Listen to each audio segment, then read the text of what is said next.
The suitcase landed in the wet grass before I did. I stood on the porch in my socks. Tuesday night, October. The kind of cold that comes up from the ground and finds your bones. Behind the screen door, my stepmother wore that look, the one she'd perfected over the last 9 months. Thin lips, eyes like a closed register. My father stood behind her with one hand on the doorframe and his eyes on the floor tiles he'd laid himself the summer my mother was still alive. He wouldn't look at me. He hadn't looked at me in weeks. "You'll land on your feet," Linda said, like she was talking about a cat. "Girls like you always do." The lock clicked. Not slammed. Clicked. Quiet. Deliberate. Final. I was 16 years old. It was a Tuesday in October, and my mother had been dead for 9 months and 2 weeks. The woman my father married 4 weeks after the funeral had just put me out of the only house I'd ever known, with one garbage bag of clothes and a shoebox of letters my mother had written in the last days of her life. I didn't cry. I want to tell you I did, because that's the kind of thing that makes sense in a story. But I didn't. I just stood there, in the grass in my socks, and watched the porch light go out above me. Then I picked up the suitcase, and I started walking down the gravel drive toward the road, because there was nowhere else to go. And standing still was gonna break me in half. My name is Marlowe Winters. My mother's name was Catherine. My grandmother's name was Vera. And this is the story of how a hand-drawn map and a box hidden behind a chimney stone brought down a conspiracy that had been 20 years in the making. The night was black beyond the circle of the driveway lights. No moon. Heavy clouds that smelled like coming rain. I could hear the highway in the distance, half a mile through the woods. The sound of trucks that didn't stop. The sound of people going somewhere that wasn't here. I didn't know it yet, but in the pocket of my mother's old barn jacket, the one I was wearing because it still held some faint memory of her smell, there was a folded piece of paper she had pressed into my hand 2 years ago when the cancer was eating her from the inside, and she knew she was running out of time to tell me things. A hand-drawn map. A small square marked in faded pencil at the end of a road I'd never heard of. And 2 words in her handwriting underlined twice. Grandma's place. I walked 4 miles to the Greyhound station in town. The bag wasn't heavy. Linda had made sure of that. 3 pairs of jeans, 4 shirts, underwear, socks with holes, 1 sweater, the shoebox of letters I hadn't been able to finish reading because every word my mother wrote felt like losing her all over again. The station was a prefab building on the edge of the commercial strip where the highway cut through town. Fluorescent lights, vending machines, a clerk behind bulletproof glass, who didn't look up when I bought a ticket with money I'd saved from babysitting the Hendricks twins last summer. $96 in 5s and 1s. The ticket to the county seat cost $11.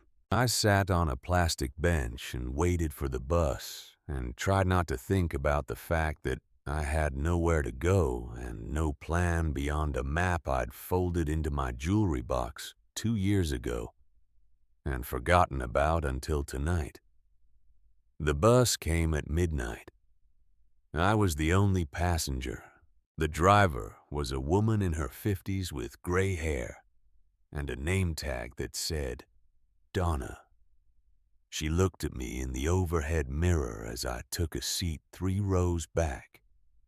She didn't ask questions. I was grateful for that. I pressed my forehead against the window and watched the lights of the only town I'd ever known slide past in the dark.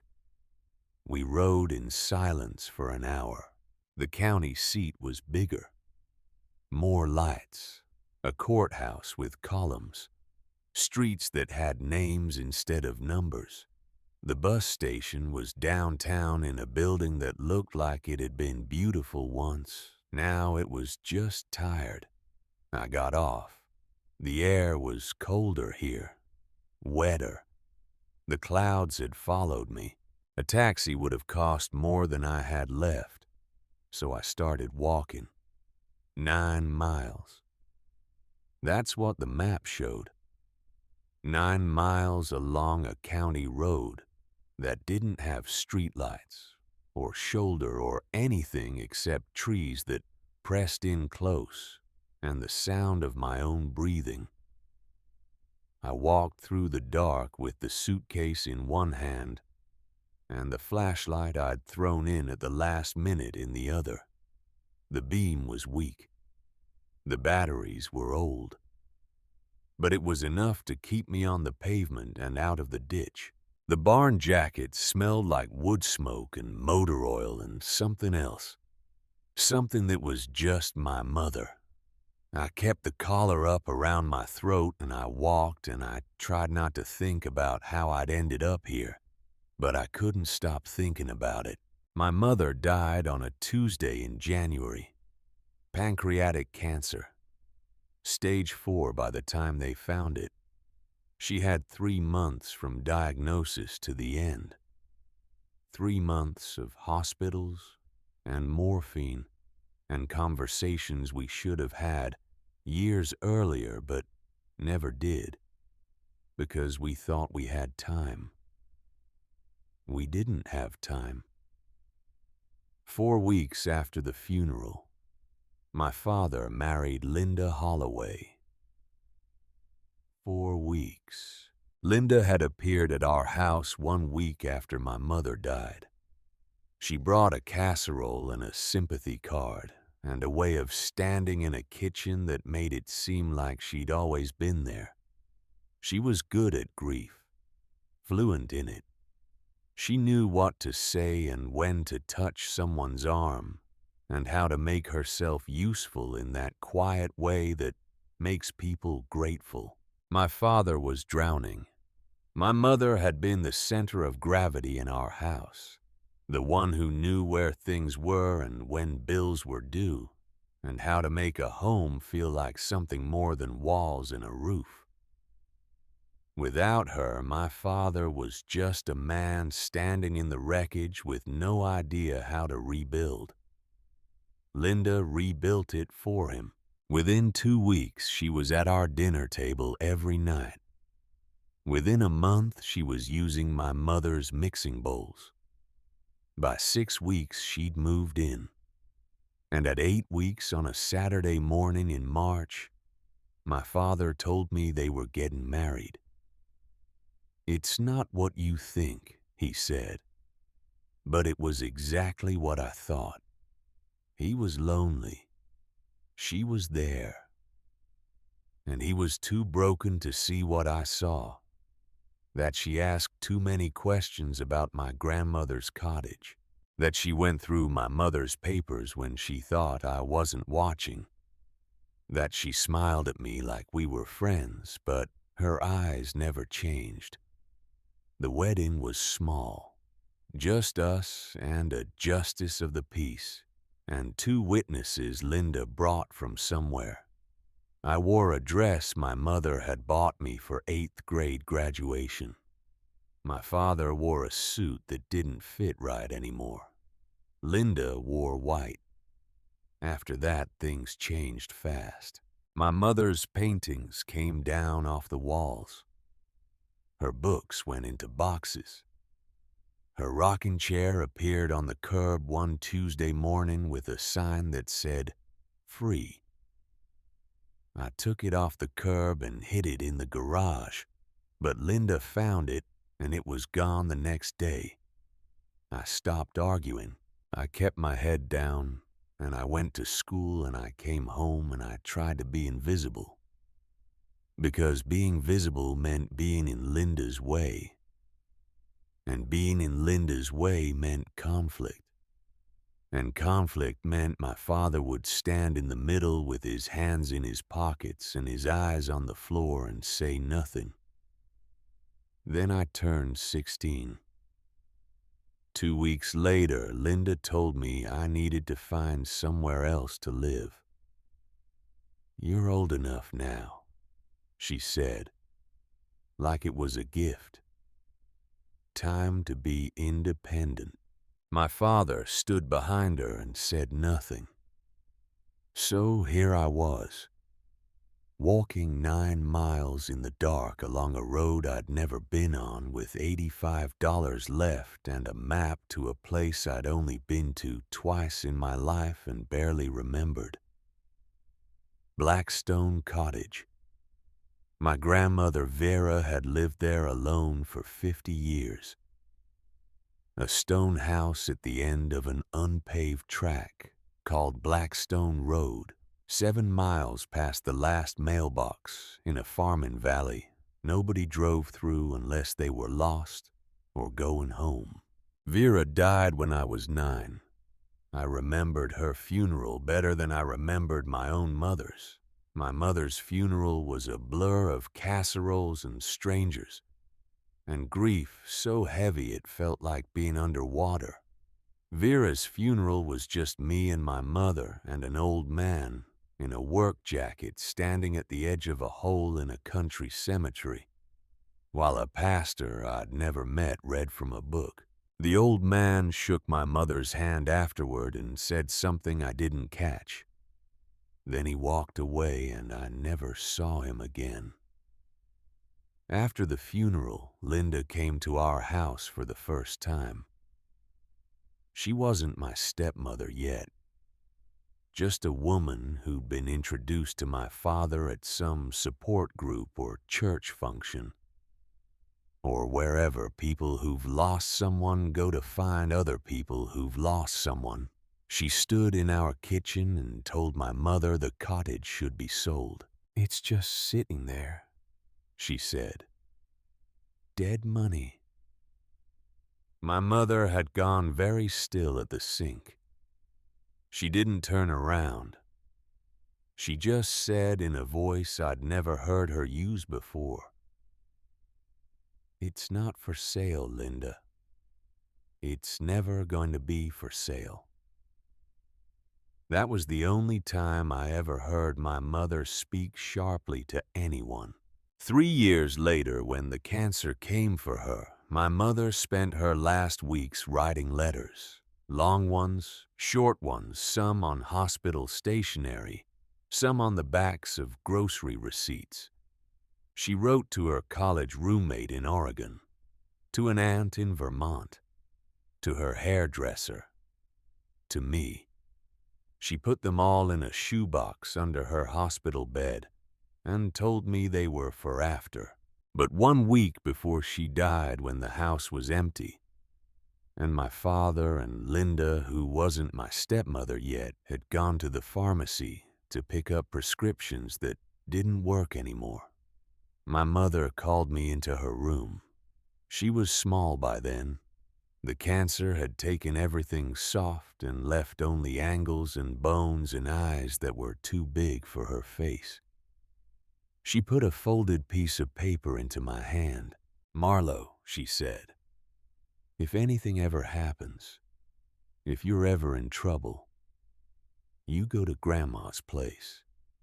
You don't tell your father. You don't tell Linda. You just go. Do you understand me?" I was 14. I said I understood the way you understand anything when you're 14, which is to say, not really. I folded the paper and put it in my jewelry box and forgot about it.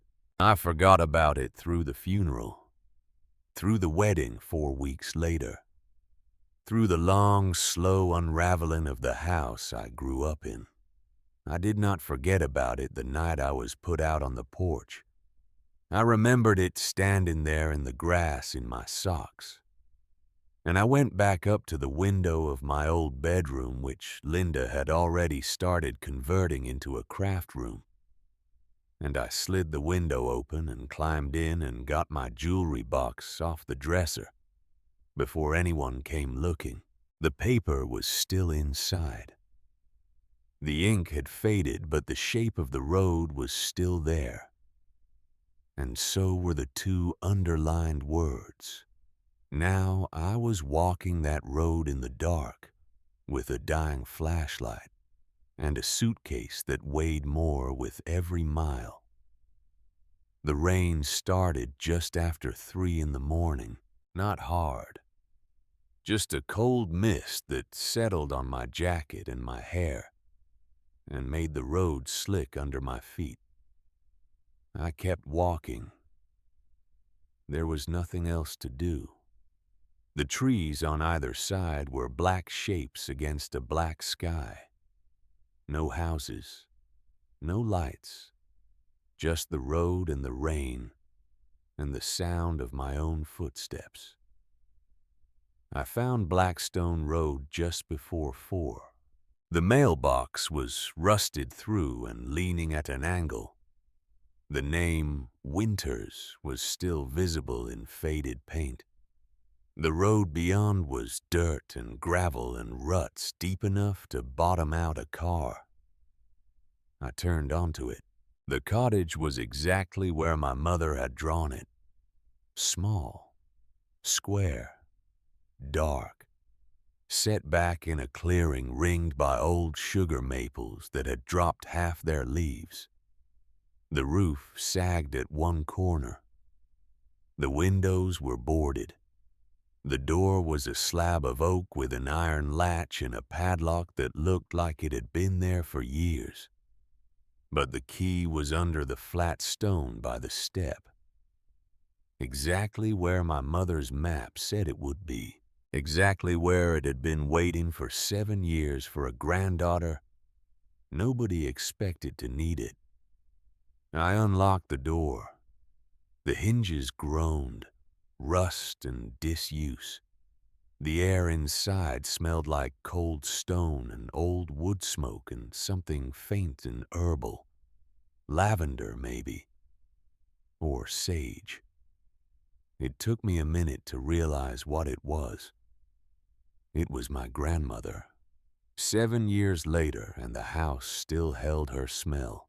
I closed the door behind me, set the suitcase down on the plank floor, stood in the middle of the room in the dark, and let myself feel it. I was 16 years old. I had $85. No phone, no power, no running water, no plan beyond surviving the night. I walked to the center of the room and sat down on the cold hearthstones in front of the dead fireplace. I put my face in my hands, and for the first time since my father looked at the floor instead of at me, I let myself break. I didn't know it yet, but I was sitting less than 3 feet from the thing my grandmother had hidden. I just didn't know to look for it. The cottage had one room downstairs and a loft above it accessed by a ladder built into the wall. The fireplace took up half the south wall. Fieldstone. Massive. The kind of thing that takes a team of men and a season to build. My great-great-grandfather had built it in 1891 with stone he pulled from the creek with draft horses. There was a dry sink in the corner with a hand pump. a cast iron stove that looked like it weighed 300 pounds, a table, 2 chairs, shelves built into the walls, no electricity, no phone line, no propane tank. The well was outside, hand dug, 130 years old, and it had never gone dry. I slept that first night in my clothes on the floor in front of the fireplace, with the barn jacket balled up under my head, and the wool blankets I found in a trunk pulled over me. They smelled like cedar and dust and time. When I woke up, gray light was coming through the cracks in the boarded windows. I was cold, stiff, hungry, but I was still here. I spent the first day just trying to make the place livable. The hand pump over the sink took me 2 hours to prime. I worked the handle until my arms shook and rust-colored water coughed up in fits and starts. Eventually, it ran clear, cold and clean and tasting like iron and stone. I drank until I wasn't thirsty anymore. Then I went outside and found the woodshed. It was behind the house, half collapsed, but still mostly standing. Inside were 3 cords of split firewood stacked tight against the wall. My grandmother had cut it the last summer of her life. It was dry, seasoned, perfect. I carried an armload inside and built my first fire. I used kindling from the bottom of the pile and newspaper I found in a box under the sink. Dated 2009, the year Vera died. The paper was yellow and brittle, but it caught on the 3rd match. The kindling caught. The bigger pieces caught. The chimney drew clean. Heat came up off those stones and filled the room. I sat on the floor in front of it with my knees pulled up to my chest, and I ate crackers and peanut butter straight from the jar with a spoon I'd found in a drawer.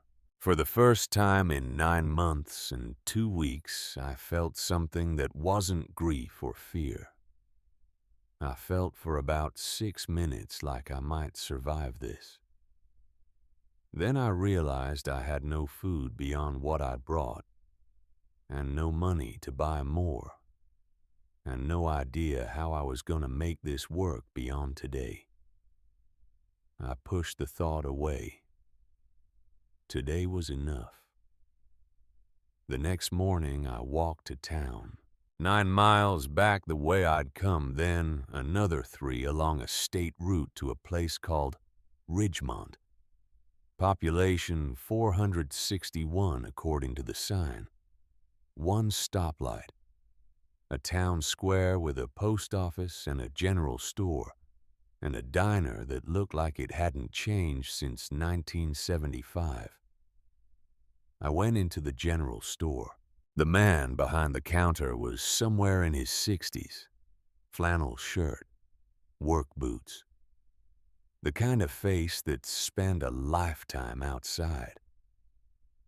He watched me the whole time I moved through the aisles, not suspicious, just aware. I bought matches, a bag of rice, a bag of beans, a cast iron pan I couldn't really afford, a box of tea, a sack of potatoes, a pound of cheese wrapped in wax paper. I put the money on the counter.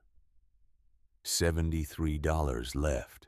He didn't take it right away. Just looked at me with eyes that were very blue and very still.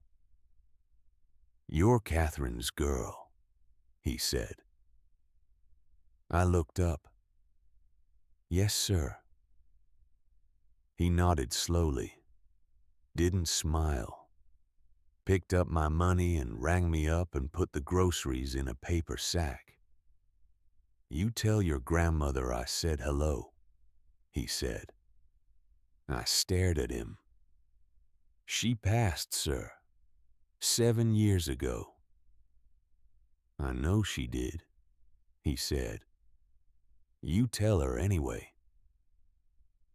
I didn't understand that then. I would later. I carried the groceries back to Blackstone Cottage, 12 miles with a bag on my back. It took me most of the day. By the time I got there, my shoulders were screaming and my feet had blisters, and the sky was turning that particular shade of gray that means night is coming, whether you're ready or not. I cooked rice and beans in the cast iron pan over the fire. I ate sitting on the hearthstones with a wooden spoon I'd found in a drawer. The food was plain and unsalted, and it was the best thing I'd eaten in weeks. That night I climbed the ladder to the loft and slept in my grandmother's bed under the 3 wool blankets. The mattress was old, straw tick, lumpy, but it was softer than the floor. I slept hard, and I didn't dream. I lived like that for 3 days, walking to the well for water, pumping it by hand, heating it on the fire for washing, rationing the food, keeping the fire going, learning the rhythms of a house that didn't run on electricity or gas, or any of the things I'd taken for granted my whole life. It was hard work, physical, exhausting, but it was also simple in a way nothing else in my life had been for a long time. Do the work, stay warm, eat, sleep, survive. On the 4th day, I heard the car.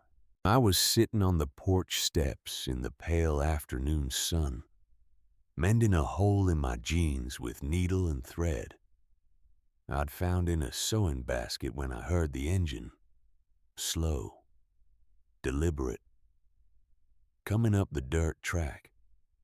A brown sedan, county plates.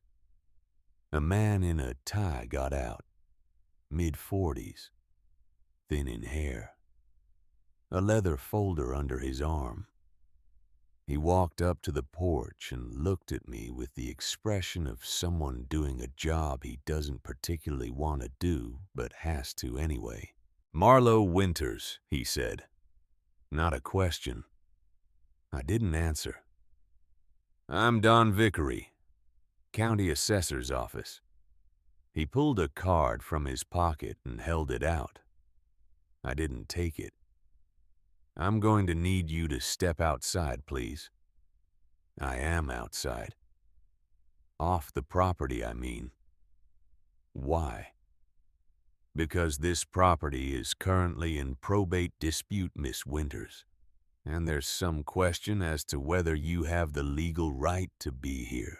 He said it like he was reading from a script, like it wasn't personal. But I saw his eyes go past me into the open doorway, to the fire in the fireplace, to the suitcase on the floor, to the bag of groceries on the counter. And I saw something move in his face that wasn't from any script. He looked for half a second like a man doing a job he wished he didn't have to do. I stood up, closed the door behind me, stepped off the porch into the clearing. "What dispute?" I said.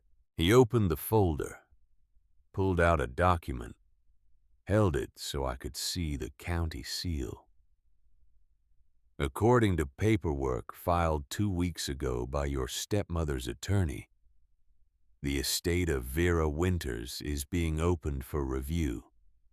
The property you're currently occupying is scheduled for tax auction in 41 days. The number hit me like cold water. 41 days. My grandmother left this place to my mother, I said. Your mother is deceased, Miss Winters. Then it's mine. He looked at me for a long moment.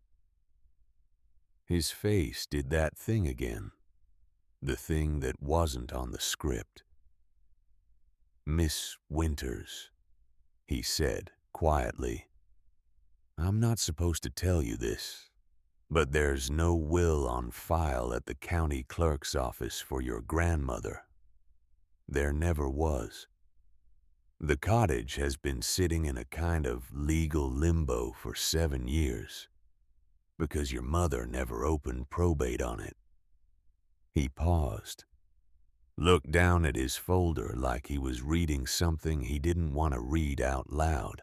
Your stepmother's attorney has filed an affidavit stating that your grandmother died intestate, that the property should therefore be distributed according to state law to the next of kin, which after your mother's passing they're asserting is your father.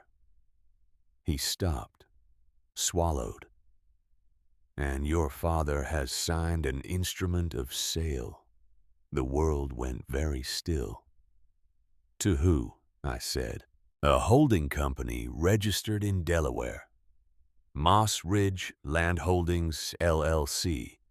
They've been acquiring properties in this valley for about 4 years now.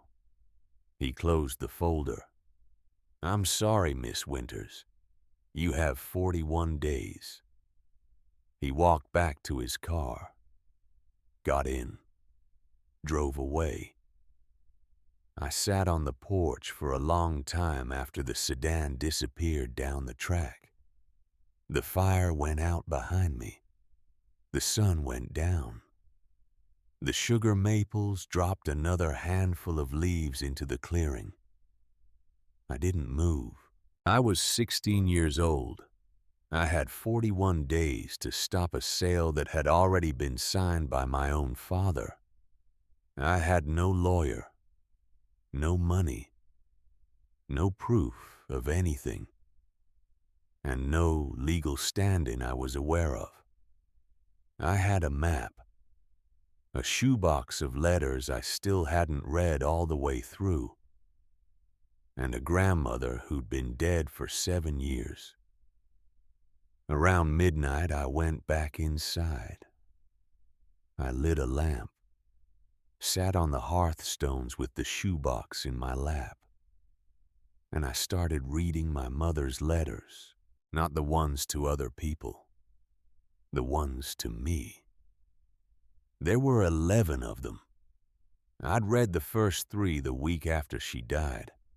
Then I'd stop because I couldn't stand it. I read them all that night. I read them with my back against the warm stones of the fireplace, and the fire built up again to keep the cold out. I read them slowly because my mother had written them slowly, and it seemed like the least I could do. The 8th letter was about the cottage. Marlo, my girl, she had written, I want you to know some things about your grandmother that I was never brave enough to tell you while I was well. Your grandmother was not a simple country woman. She was a woman who understood paper. She understood records. She understood that in this world, if you don't have a document, you don't have a thing. She taught me that, and I didn't listen the way I should have, and I'm paying for it now. There is a box behind the chimney, not inside the house, behind it. Your great-great-grandfather built the chimney with a hollow course of stone at the back, a kind of dry vault. He came from a family of smugglers in the old country, and he didn't trust banks or courthouses or any man in a suit. Your grandmother showed it to me once when I was about your age. I haven't opened it since. I didn't want to know. I was a coward about it, Marlo. and I'm sorry. If anything happens to me and you find yourself at the cottage and you need help, real help, not the kind a neighbor can give, you go behind the chimney. You count 6 stones up from the ground on the outside wall, 3 stones in from the corner, the 6th and 7th stones from the bottom in the 3rd column come out. Your grandmother showed me how. You pull them straight towards you. They're heavy. Be careful of your fingers. I don't know what's in the vault, my love. Your grandmother wouldn't say. She only told me it's the truth about this valley, and the people who want to lie to get it, and the people who need it will never ask. I'm telling you now because I'm running out of time, and because you're braver than I ever was. I love you. I love you. I love you, Mama. I sat on the hearthstones and I cried the way I hadn't cried the night I was put out of the house. I cried until the fire burned down to coals and the lamp burned low, and the inside of the cottage was cold enough to see my breath. Then I put on my mother's barn jacket. I took the flashlight and I went outside. The night was black and moonless, the kind of dark that only happens in places far from cities. I walked around to the back of the cottage, to the chimney. The stones were dark with a century and a half of weather. The mortar was old but sound. I counted up from the ground. 1, 2, 3, 4, 5, 6. I counted in from the corner. 1, 2, 3. I put my hands on the stones. They didn't move. For a long minute they didn't move at all. And I thought maybe my mother had misremembered. Or maybe time had settled them into place. Or maybe this was just another piece of the fairy tale my life had become. A map that didn't lead anywhere. A vault that didn't exist. Then the 6th stone shifted. It came toward me about 1/8 of an inch, grinding. Then it slid free, heavier than I expected. I set it down in the grass. The 7th stone came out after it almost on its own. Behind them was a dark, rectangular hollow about the size of 2 shoeboxes stacked on top of each other, lined with tin. Cold as the inside of a well. Inside the hollow was a metal box. An old ammunition can, olive green, painted with a white letter V on the lid. V for Vera. I lifted it out with both hands and carried it back inside to the fire. I sat down cross-legged on the hearthstones the way my grandmother had taught me to sit when I was 8 years old, and she was teaching me to churn butter. I opened the latch. Inside were 3 things. A thick stack of papers wrapped in wax canvas and tied with hemp twine. A small leather-bound ledger, its cover worn soft as skin. And at the bottom of the can, folded in half and in half again and sealed inside a wax paper envelope, a document with a blue backer and a notary stamp and my grandmother's signature at the bottom in her steady, old-fashioned hand. I read the first line 3 times before I understood what I was holding. Last will and testament of Vera Margaret Winters. My grandmother had left a will. It had never made it to the county clerk's office. It had been sitting behind a chimney stone for 7 years waiting for somebody to come looking. I read the will by firelight, cover to cover, twice. It was not a complicated document. My grandmother had written it herself with the help of a lawyer in the county seat named Warren Bishop. His name and signature appeared beside hers as drafter and first witness. It was 6 pages long. It was dated 2005, 11 years before her death. It had 2 other witnesses besides the lawyer, Ezra Porter and Edith Porter, the man from the general store, and his wife. The will did 2 things. First, it left the stone cottage and the 41 acres it sat on to her only daughter, my mother, Catherine Winters, in fee, simple absolute, with a provision that upon my mother's death the property was to pass to my mother's natural-born children without any interference from any spouse, step relation, or party by marriage. The clause was specific. It used the phrase excluded in perpetuity from any claim. My grandmother had underlined it in ink. Warren Bishop had initialed the underline.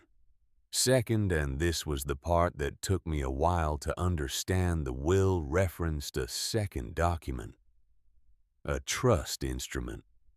Vera Winters had placed something called the Millstone Mineral and Water Rights Trust into the will by reference, and the trust named beneficiaries, and the trust named me, Marlowe. Catherine Winters, born 3 years before the will was signed, named by my grandmother as one of 3 beneficiaries of a trust I'd never heard of controlling mineral and water rights. I didn't know existed on land that apparently went well beyond the 41 acres of the cottage itself. The stack of papers wrapped in wax canvas was the trust. It was 180 pages. I didn't understand most of it that first night. I understood enough to know that somewhere between 1953 and 1961, my great-grandfather had quietly registered water rights on Millstone Creek, which was a spring-fed creek that ran through the cottage property and then went underground for 3 miles before surfacing again on what was now somebody else's farmland, and mineral rights on a seam of something the documents kept calling high-grade silica sand that ran under 2,300 acres of the valley floor. Those rights had never been sold. They'd never been leased. They'd been sitting in a trust at a small bank in the county seat since the year my mother was born, paying a tiny annual fee out of a tiny annual interest payment, renewing themselves quietly, generation after generation, waiting. The leather-bound ledger was the record of it. My grandmother had kept it. Every year on the 1st of January, she had written down the balance, the fees paid, the renewals filed. The last entry was in her handwriting, dated 8 months before she died. To be told when of age she had written, "Tell no one else. The valley will come for this when they realize. Keep it until she can hold it. M for Marlowe." I was the M. I sat on the hearthstones until the fire was cold and the sky was getting light through the cracks in the boarded windows. And I thought about a lot of things. I thought about my mother, who had been too grieved and too sick and too afraid to open probate on her mother's estate, who had left the cottage in a legal gray zone that Linda's lawyer had walked into like an open door. I thought about Linda, who I now understood had not married my father for love. She had married him for a property she had somehow figured out existed, or at least suspected existed, and had spent years maneuvering toward.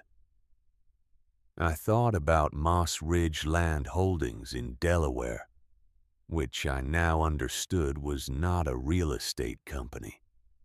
It was a front, and it was buying up the valley because somebody somewhere had figured out about the silica sand. And I thought about my grandmother Vera Winters, who had hidden the will behind a chimney stone 7 years ago, because she did not trust the people who would come looking after she was gone, and who had been right. I was 16 years old. I had 41 days. The sun came up cold and clear through the trees. I made coffee in a pot over the fire, using grounds I found in a tin in the cupboard. They were 7 years old, but they still worked. I sat on the porch steps and drank it black, and watched the morning light move through the clearing. I had decisions to make. I pulled out my phone.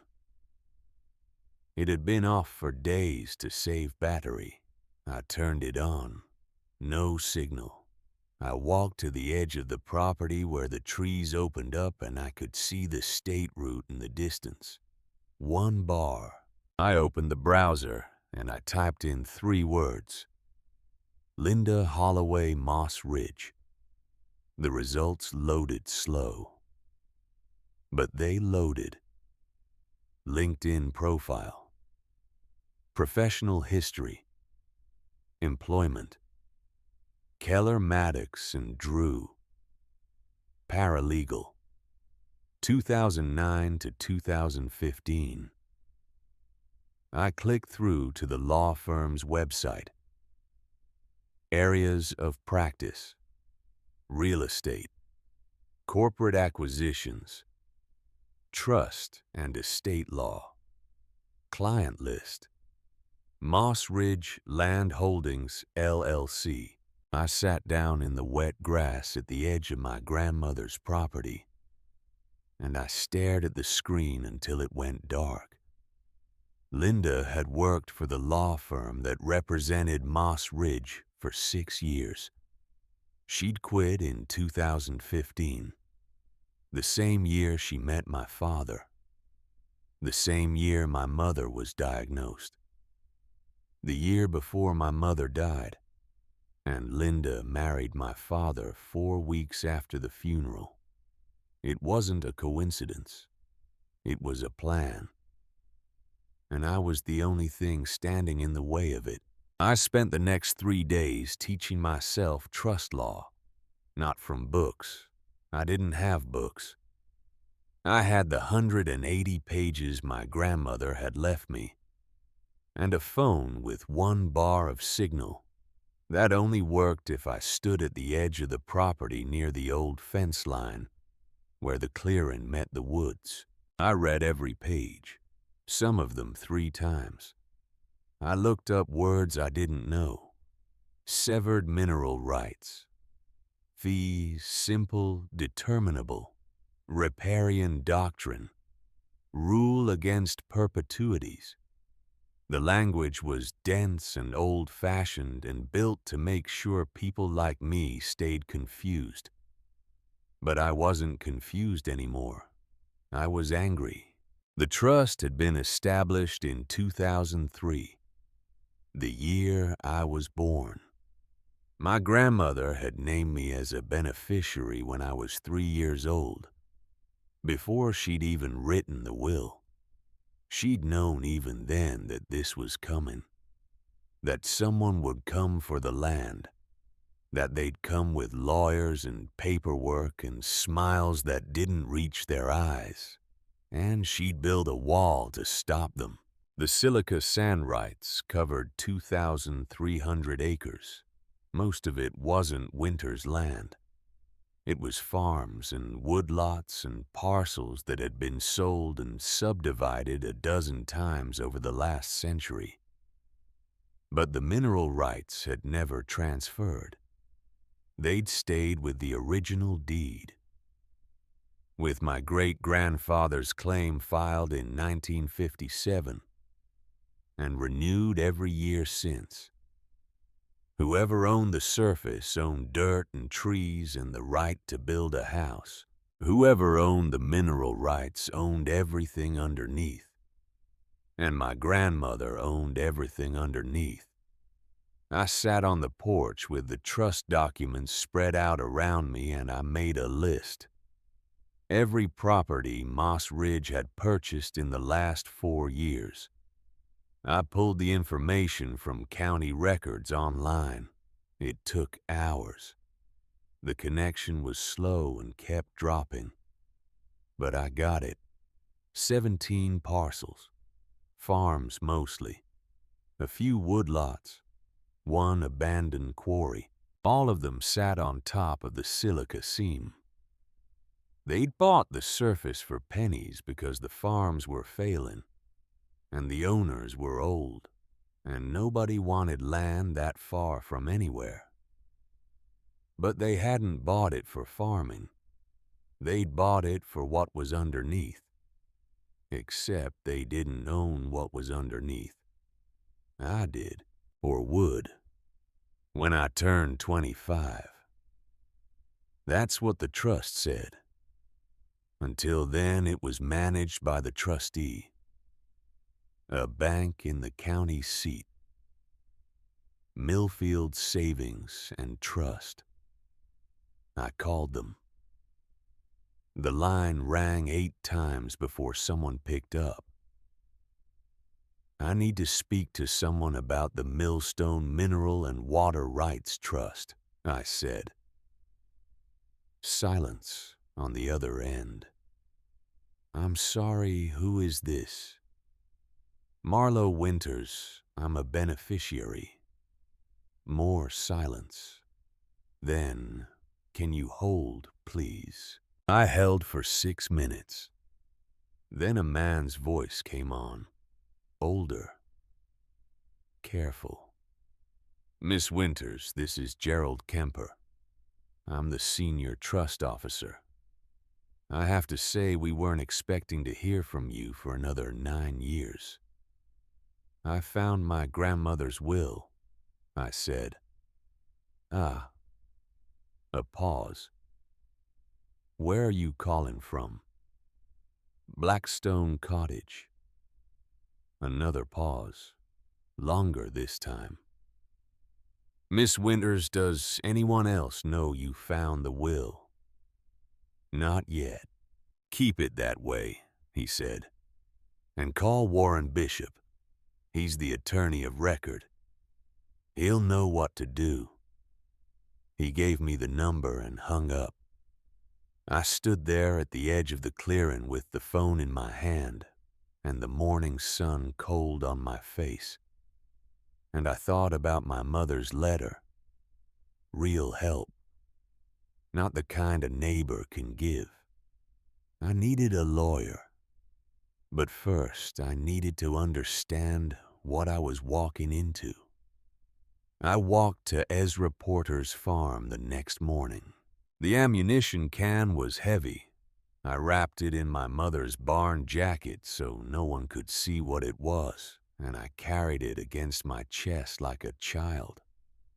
The road was empty. No cars, no people. Just me and the sound of my own breathing and the weight of 7 years of my grandmother's secrets. The Porter farm started where the sugar maples stopped. Half a mile past the cottage. A white farmhouse with green shutters. A barn that leaned slightly to the east. Fields that ran all the way to the tree line. Ezra was in the barn when I got there. I could hear the rasp of metal on stone before I saw him. He was running a whetstone over the edge of a hay knife. Methodical. Patient. The kind of work that takes a lifetime to learn how to do right. He looked up when I came through the door. He saw what I was carrying. His hand stopped moving over the blade. "She left it for you after all," he said, very quietly. "Yes, sir." He set the knife down, wiped his hands on his jeans, looked at me with those very blue, very still eyes. "Child," he said, "you and me got work to do." We didn't talk in the truck. Ezra drove the way men his age drive. Slow, deliberate, watching the road like it might try something. The truck was older than my father, older than me. It smelled like motor oil and hay and decades of use. We passed through Ridgemont, past the general store, past fields going brown with autumn, past farmhouses with smoke coming out of chimneys and laundry on lines and lives I knew nothing about. After about 10 miles, Ezra spoke. "Your grandmother asked me to do a thing," he said, 7 years ago, right before she passed. She said if the will ever surfaced, and she said it would when the time was right, and not before, I was to take the person who found it directly to Warren Bishop. He paused, shifted gears.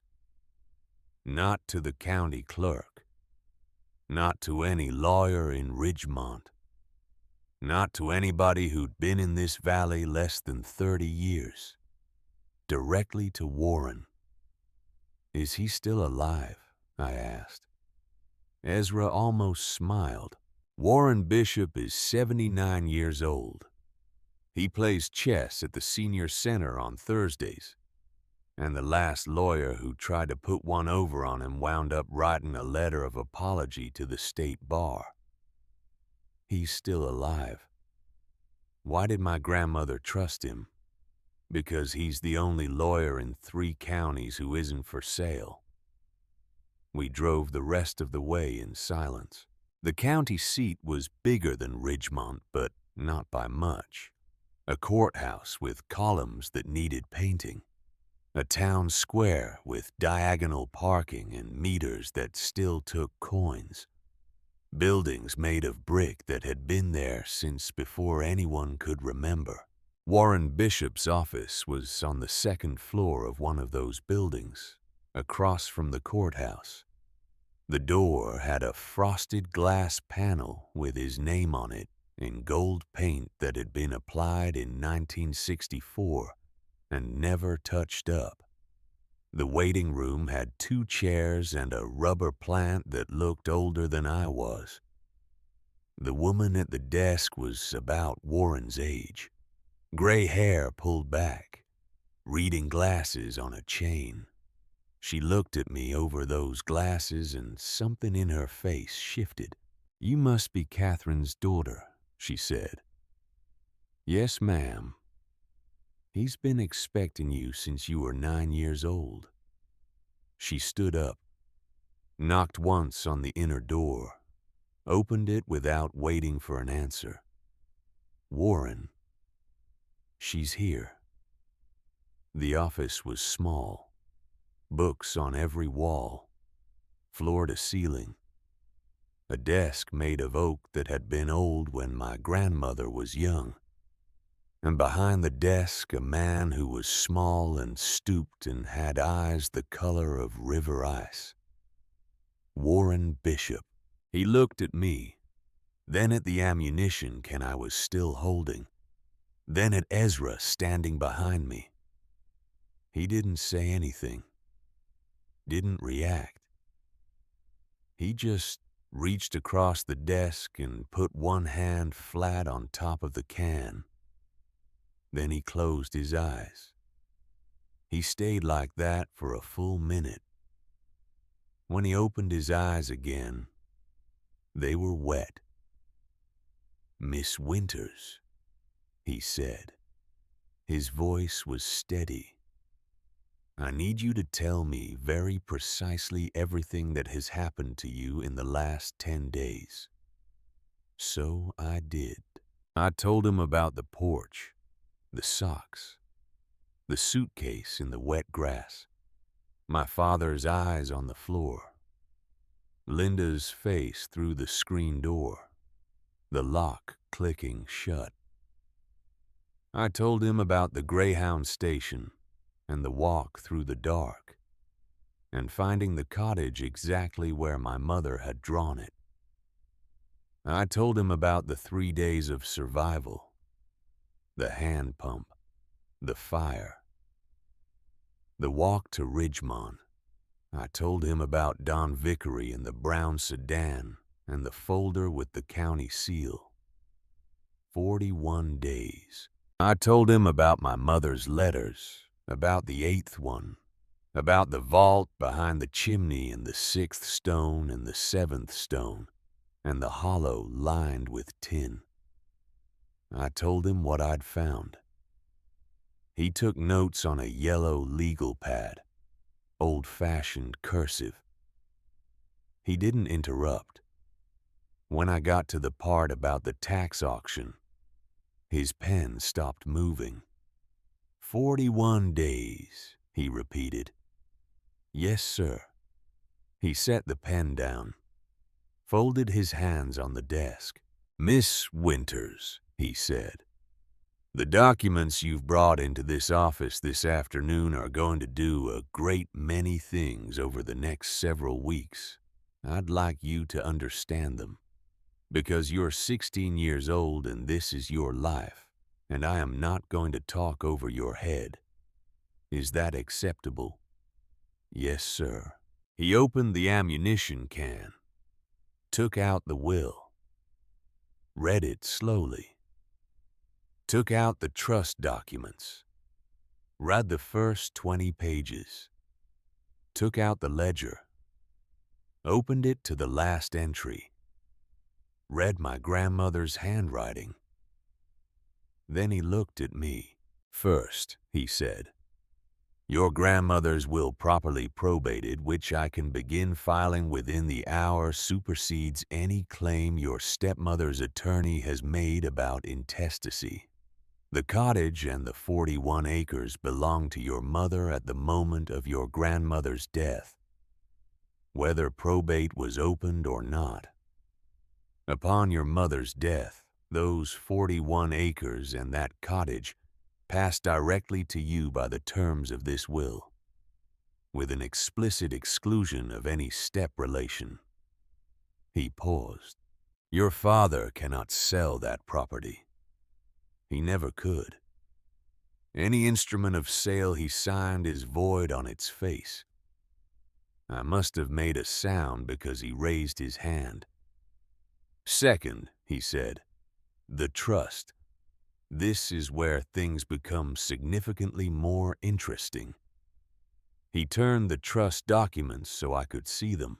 The Millstone Mineral and Water Rights Trust is a 1953 instrument, and it is, as best I can tell from a 30-second read-in, airtight. Water rights in this state, once properly registered and continuously maintained, are essentially perpetual. Mineral rights severed from surface rights, which is what we have here, run with the mineral, not with the land above it. He looked at me to make sure I was following, which means that regardless of who owns the surface of any farm in this valley, the silica sand underneath 2,300 acres of it belongs to this trust, which, per the schedule of beneficiaries on page 142, is you, your mother, and a cousin of your grandmother's who passed in 1998, and whose shares reverted. He stopped. Do you understand what I'm telling you, Miss Winters? I did not. Not really. I think so, I said. I'm telling you that the company that has been buying up the surface of this valley for 4 years has been buying essentially the frosting on a cake. The cake belongs to you. He let that sit. They have been operating, I suspect, on the assumption that your grandmother died without a will. That the trust, if they even know it exists, which I suspect they do, or they wouldn't be here, died with her. Which would mean the rights reverted to the state, or dissolved, or simply went quiet. At which point they would quietly acquire them through some other mechanism. He looked at me across the desk.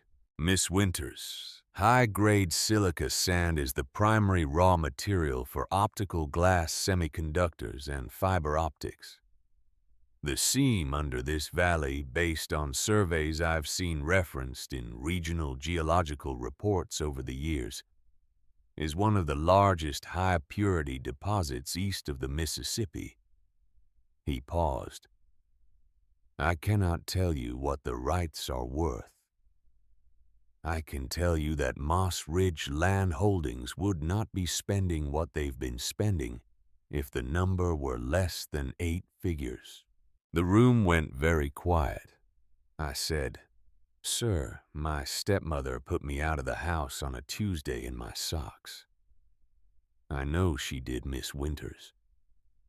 Did she know about this? Warren Bishop was quiet for a long moment. He looked at the ceiling. He looked at Ezra, who was sitting in the chair beside me with his hat on his knee. Then he looked back at me.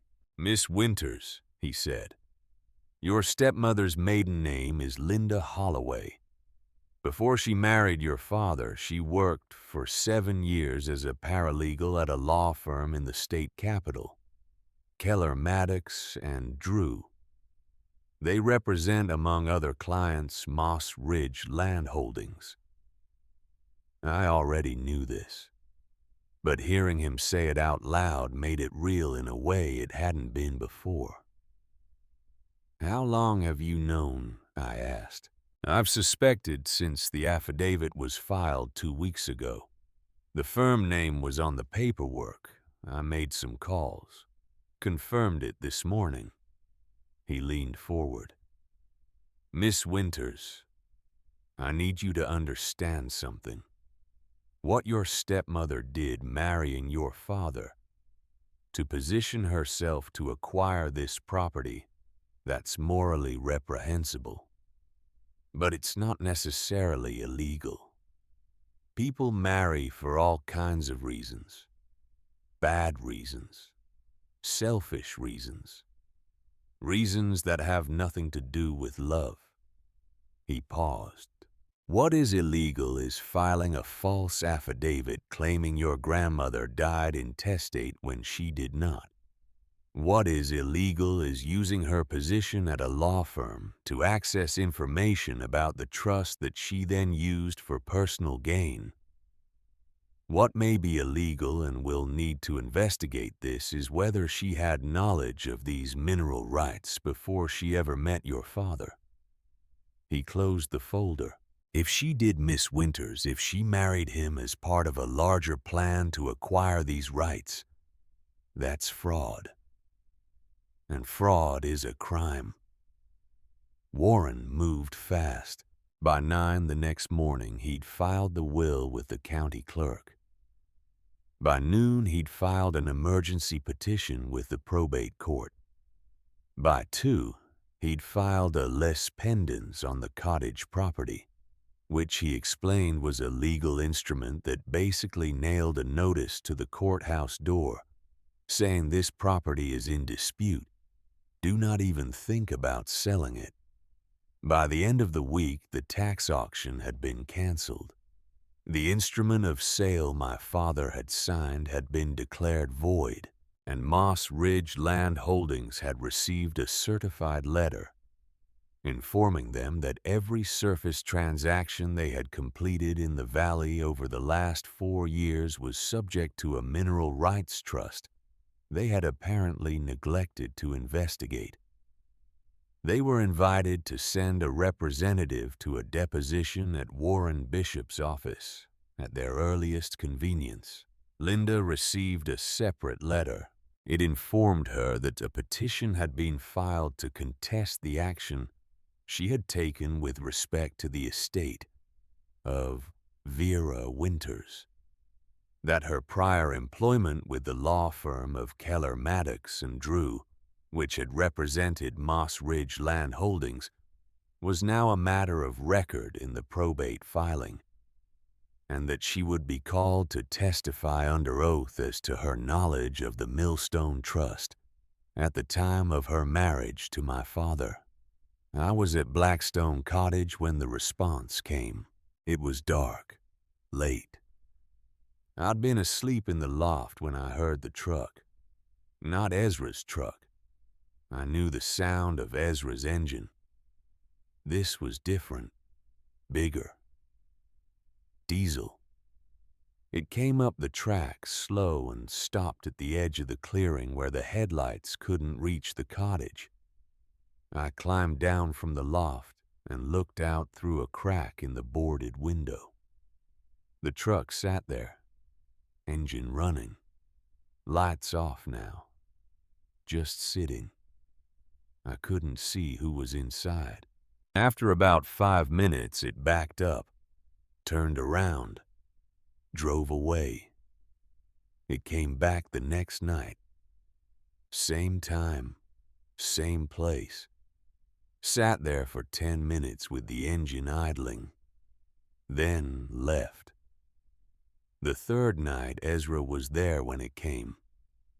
He'd moved into the cottage 2 days earlier, set up a cot in the corner near the fireplace, brought his rifle, an old Winchester lever action that had belonged to his father. He didn't say why he was staying. He didn't need to. When the truck came the third night, Ezra went out on the porch with the rifle across his arms and stood there under the porch light. I'd rigged up with a car battery and some wire. The truck left and didn't come back. "Private investigator," Ezra said when he came back inside. "Maybe. Or just somebody trying to scare you." "Is it working?" I asked. He looked at me. "Is it?" "No, sir." Good. But it was working. A little. I'd been alone at the cottage for nearly 2 weeks, and I'd gotten used to the solitude, to the sounds of the woods at night, to the way the house settled and creaked and breathed. Now there was someone watching, and I didn't know what they wanted or how far they were willing to go. I called my father on a Tuesday, not from the cottage, from a payphone outside a gas station 5 miles away. I fed quarters into the slot and dialed the number I'd known my whole life. He picked up on the second ring. "Hello." His voice sounded smaller than I remembered. "It's me," I said. Silence. Then, "Marlo."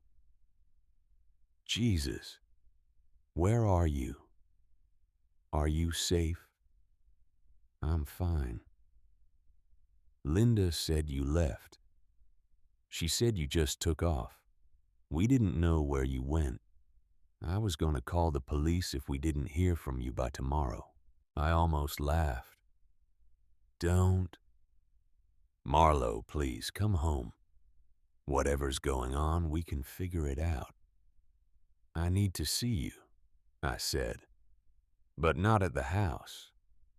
"Okay, where?" "The diner on Route 9.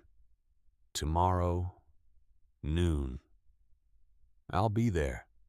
I hung up before he could say anything else. The diner was called the Millfield Junction. It had been there since 1952. red vinyl booths, a counter with stools, a jukebox that still worked if you kicked it right.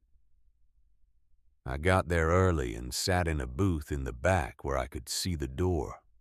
My father arrived at 12:05. He looked terrible, thinner than he'd been 2 weeks ago, unshaven. His shirt was wrinkled like he'd slept in it. He saw me and something in his face broke. He slid into the booth across from me. "Marlo," he said, "I'm so sorry. I didn't know she was going to do that. Put you out like that. I swear to God I didn't know until it was done." I didn't say anything.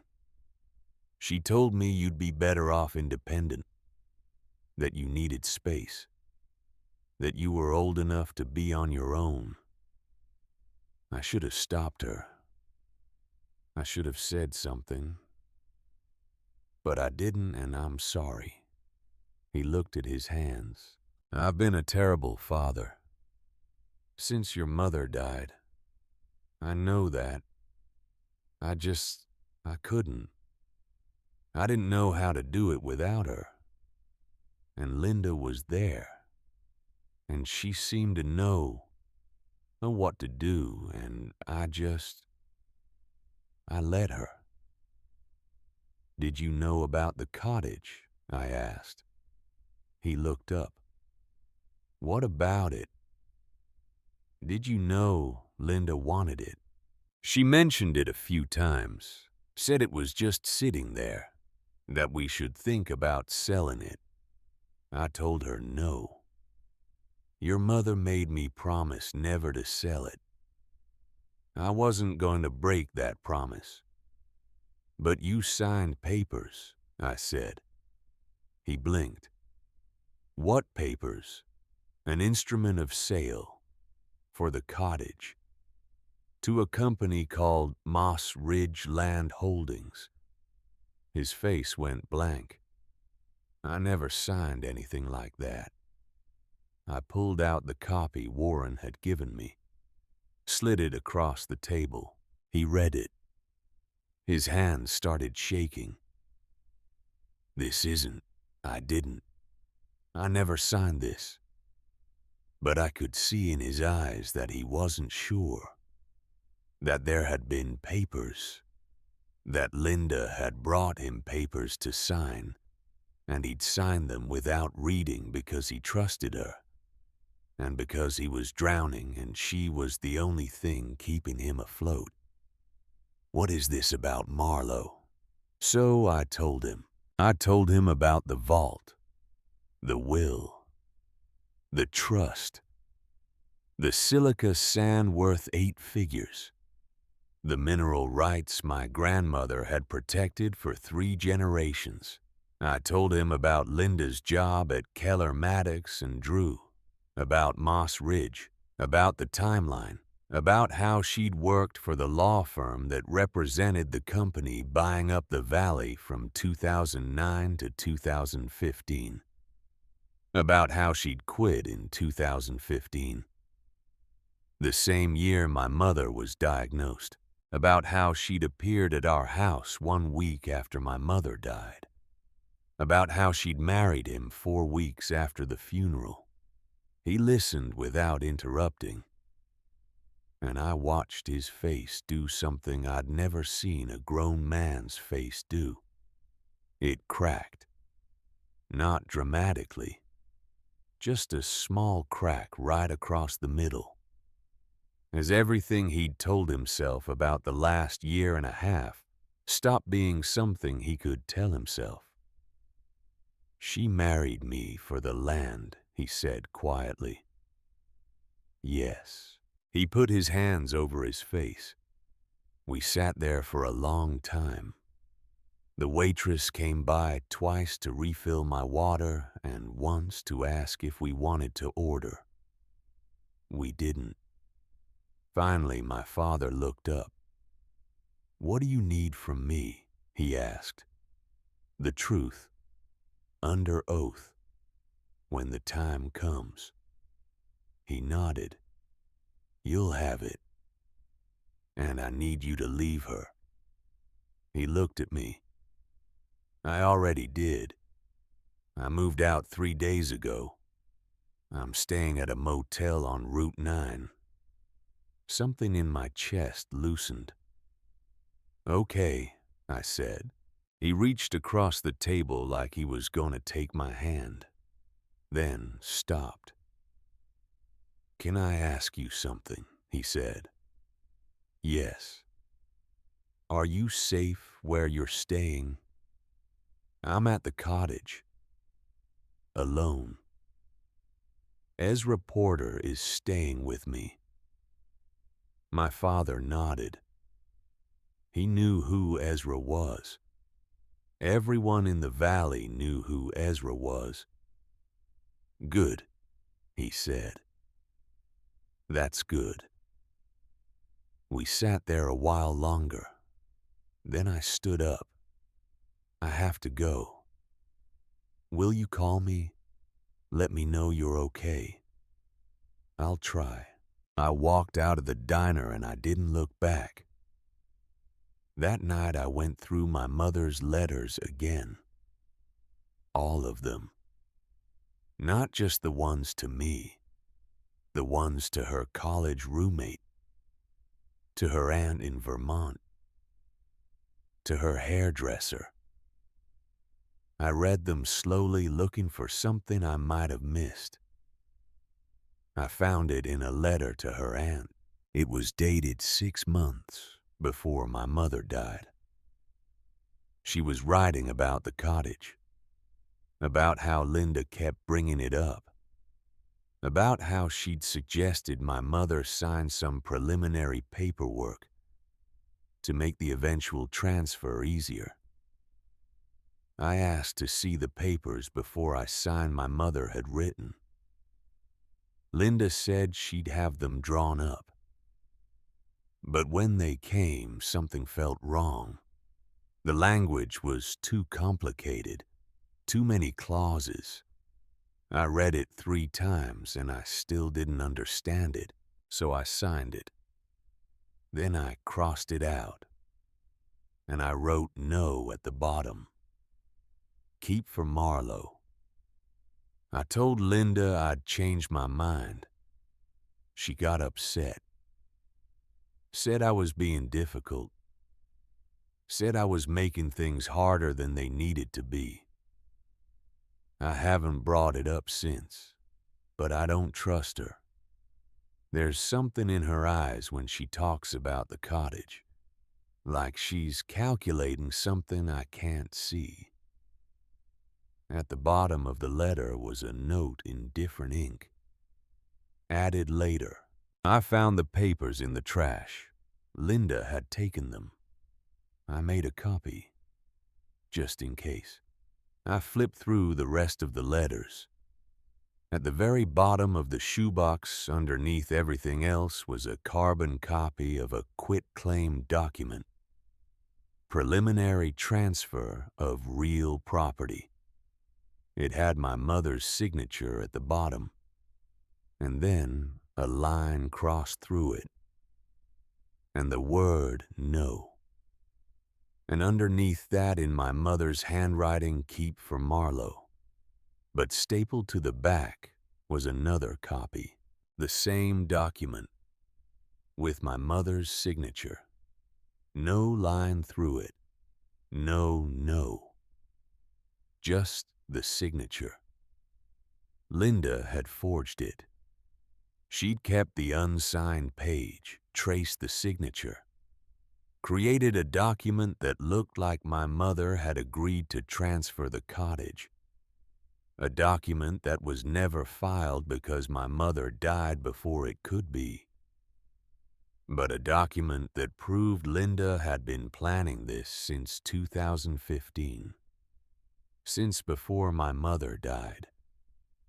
Since before she married my father. I sat there on the floor of the cottage with the carbon copy in my hands, and I understood. This wasn't just civil fraud. This was criminal. I called Warren Bishop first thing in the morning. "I found something," I said. "What did you find, Miss Winters?" "Proof that Linda forged my mother's signature on a quit-claim document dated 2015, a year before my mother died." Silence on the line. Then Warren said very carefully, "Where are you right now?" "At the cottage." "Stay there. I'm coming to you." He arrived 2 hours later with a briefcase and a document camera. He photographed the forged quitclaim from every angle. He photographed my mother's letter. He photographed the carbon copy with the crossed-out signature. Then he sat down at my grandmother's table, and he wrote out a timeline on his legal pad. 2009 Linda Holloway hired at Keller Maddox and Drew. 2012 Moss Ridge begins acquiring Valley properties. 2014 Geological Survey of Valley commissioned. Silica seam identified. 2015 Linda accesses firm files on Millstone Trust. Quits firm. Targets Garrett Hart. Attempts to get Catherine to sign quitclaim. Catherine refuses. Linda forges signature.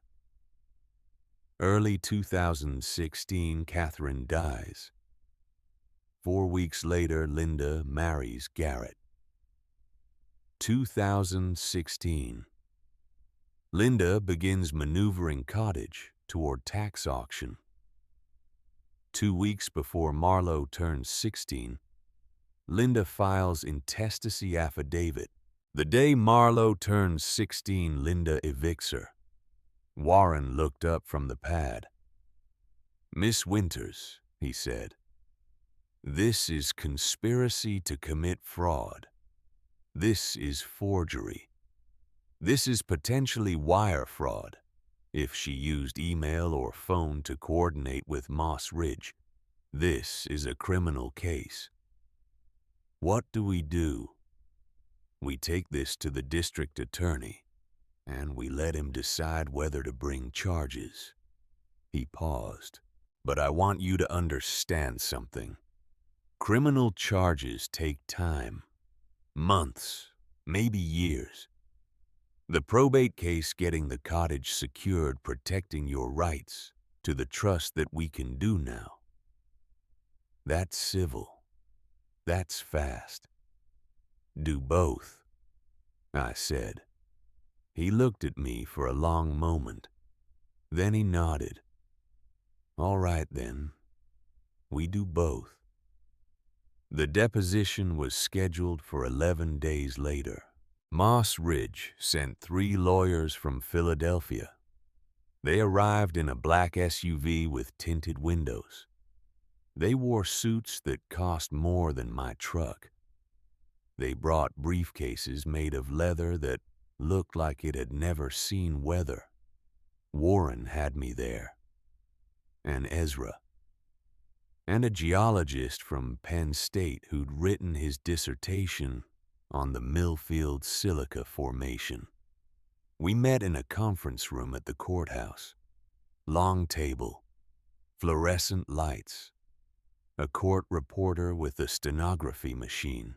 The lead attorney was a man named Marcus Delaney, 50s, silver hair, the kind of face that's used to getting its way. He looked at me like I was an inconvenience. "Miss Winters," he said, "I understand you've made some claims regarding mineral rights in this valley." "I haven't made claims," I said. "I have documents." Warren slid the trust across the table, then the will, then the county registration records from 1957, then the geologist's preliminary report, then a spreadsheet showing every surface transaction Moss Ridge had completed in the valley over the last 4 years, with a column at the end showing which of those transactions had been made with knowledge that mineral rights were severed, and which had been made in apparent ignorance of that fact. Delaney read through everything. His face didn't change, but something in his posture did. "These documents will need to be authenticated," he said. "They already have been," Warren said, "by the county clerk, by the trust officer at Millfield Savings, and by a handwriting expert who confirmed that the signatures on the will match known samples of Vera Winters' handwriting." Delaney looked at me. "Miss Winters, you're 16 years old. Do you have any idea what you're getting into here?" "Yes, sir," I said. "I'm getting into a fight over land that's been in my family for 4 generations. Land that your company has been trying to steal by buying up the surface and hoping nobody noticed you don't own what's underneath." His jaw tightened. "We don't steal, Miss Winters. We acquire. You acquire what you don't have the right to acquire. That's stealing." Warren put a hand on my arm. Not a warning. Just a reminder that he was there. Delaney leaned back in his chair. "Let's say hypothetically that your documents are legitimate. Let's say this trust is valid. What exactly are you proposing?" "I'm not proposing anything," I said. "Mr. Bishop is." Warren folded his hands on the table. "Mr. Delaney," he said, "I've been a lawyer in this county for 54 years. I don't bluff, and I don't litigate cases I cannot win. I'm going to offer you a choice, and I'm going to offer it once." He paused. "Your client can continue to contest this trust, in which case we will depose every officer of Moss Ridge Land Holdings. We will subpoena every internal communication regarding the Millfield Valley acquisition. And we will walk this into federal court on a pattern of fraudulent acquisition involving a 16-year-old orphan whose stepmother worked for your law firm and who married into this family under what we believe to be false pretenses." He let that sit. "Or your client can recognize the trust, negotiate a fair royalty structure with my client for any extraction that occurs under the surface parcels you have legitimately acquired, and we can all go home." Delaney looked at his notes for about 90 seconds. Then he said, "We'd like to take a recess." They took 45 minutes. When they came back, Delaney's face was different, tighter, like he'd been on a phone call he didn't enjoy. "We recognize the trust," he said. Warren didn't smile. "Good. We'll begin royalty negotiations next week." Delaney stood up, gathered his papers, looked at me one more time. "You're either very brave or very foolish, Miss Winters." "I'm neither," I said. "I'm just not leaving." After they left, Warren and I sat in the conference room alone. "What happens now?" I asked. "Now we negotiate a number. 8.5% of gross extraction is standard for this region. We'll push for 9. They'll push for 7. We'll settle at 8.5. And Linda, the DA has the forgery evidence. He's reviewing it now. If he brings charges, and I think he will, she'll be indicted within the month." I nodded. Warren looked at me across the table. "Miss Winters, you did something today that most people twice your age couldn't do. You stood up to lawyers from one of the most powerful firms in the state, and you won. We're not done yet. No, he said. We're not. But we're close. I walked out of the courthouse into afternoon light that felt different than it had when I walked in. Sharper. Clearer. Like something had shifted in the world and I could see it now. Ezra was waiting by his truck. He didn't ask how it went. He could see it in my face. We drove back to Blackstone Cottage in silence. The sun was setting by the time we got there.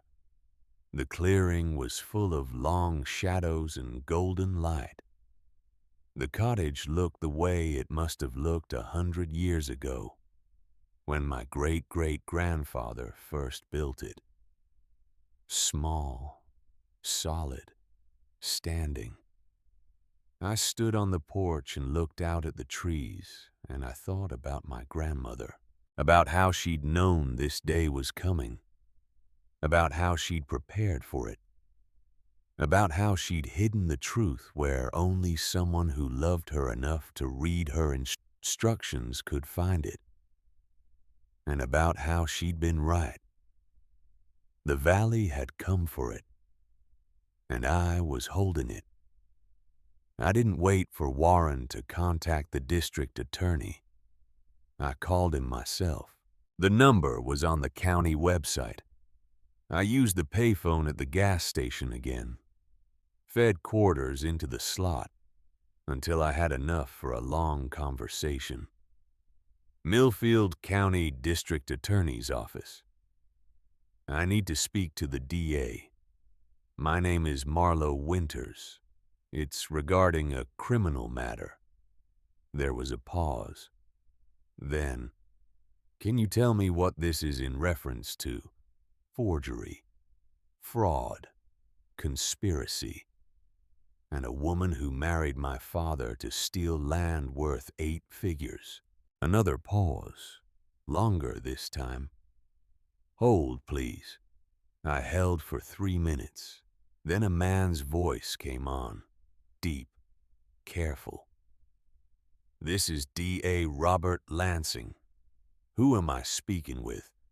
Marlo Winters, sir. How old are you, Miss Winters? 16. Are you with a parent or guardian right now? No, sir.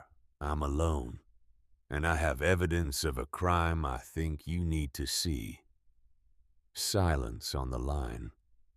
Then, what kind of evidence?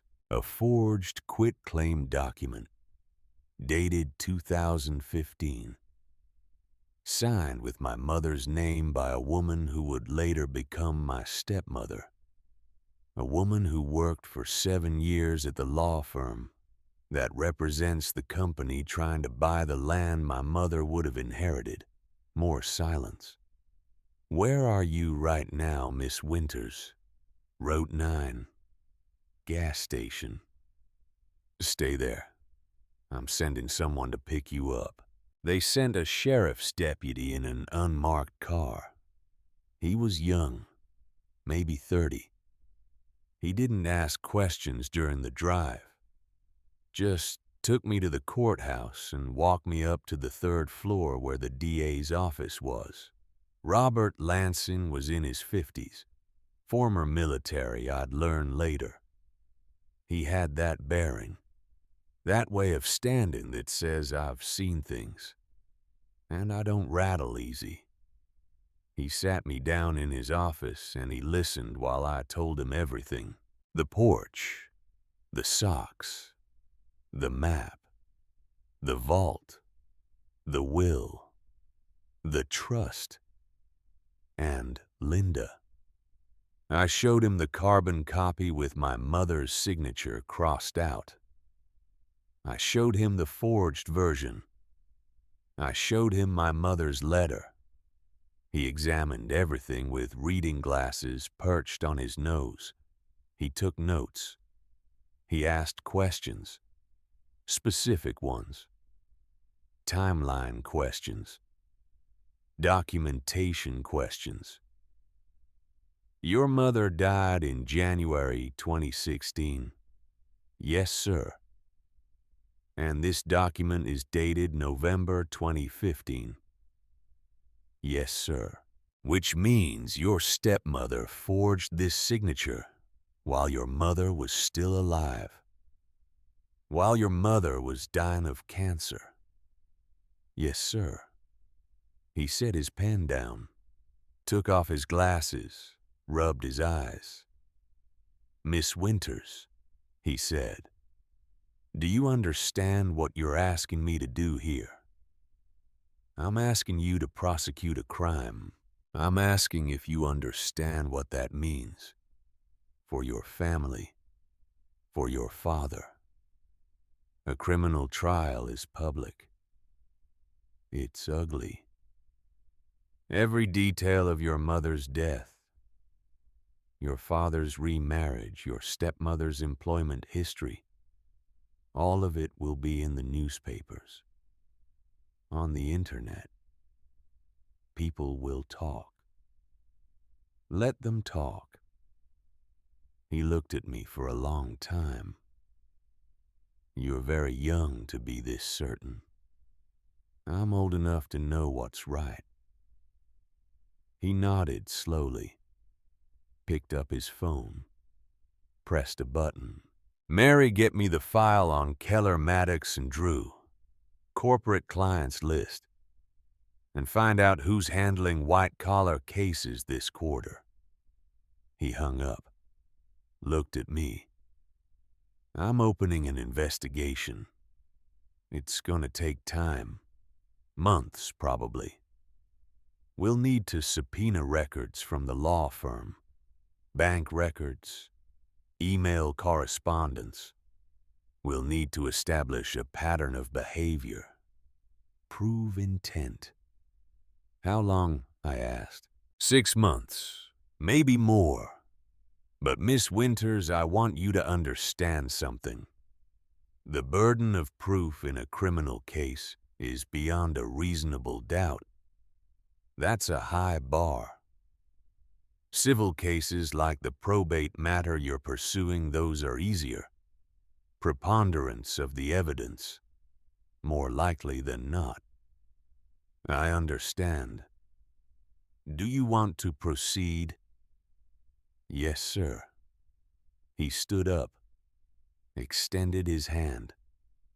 I shook it. Then we proceed.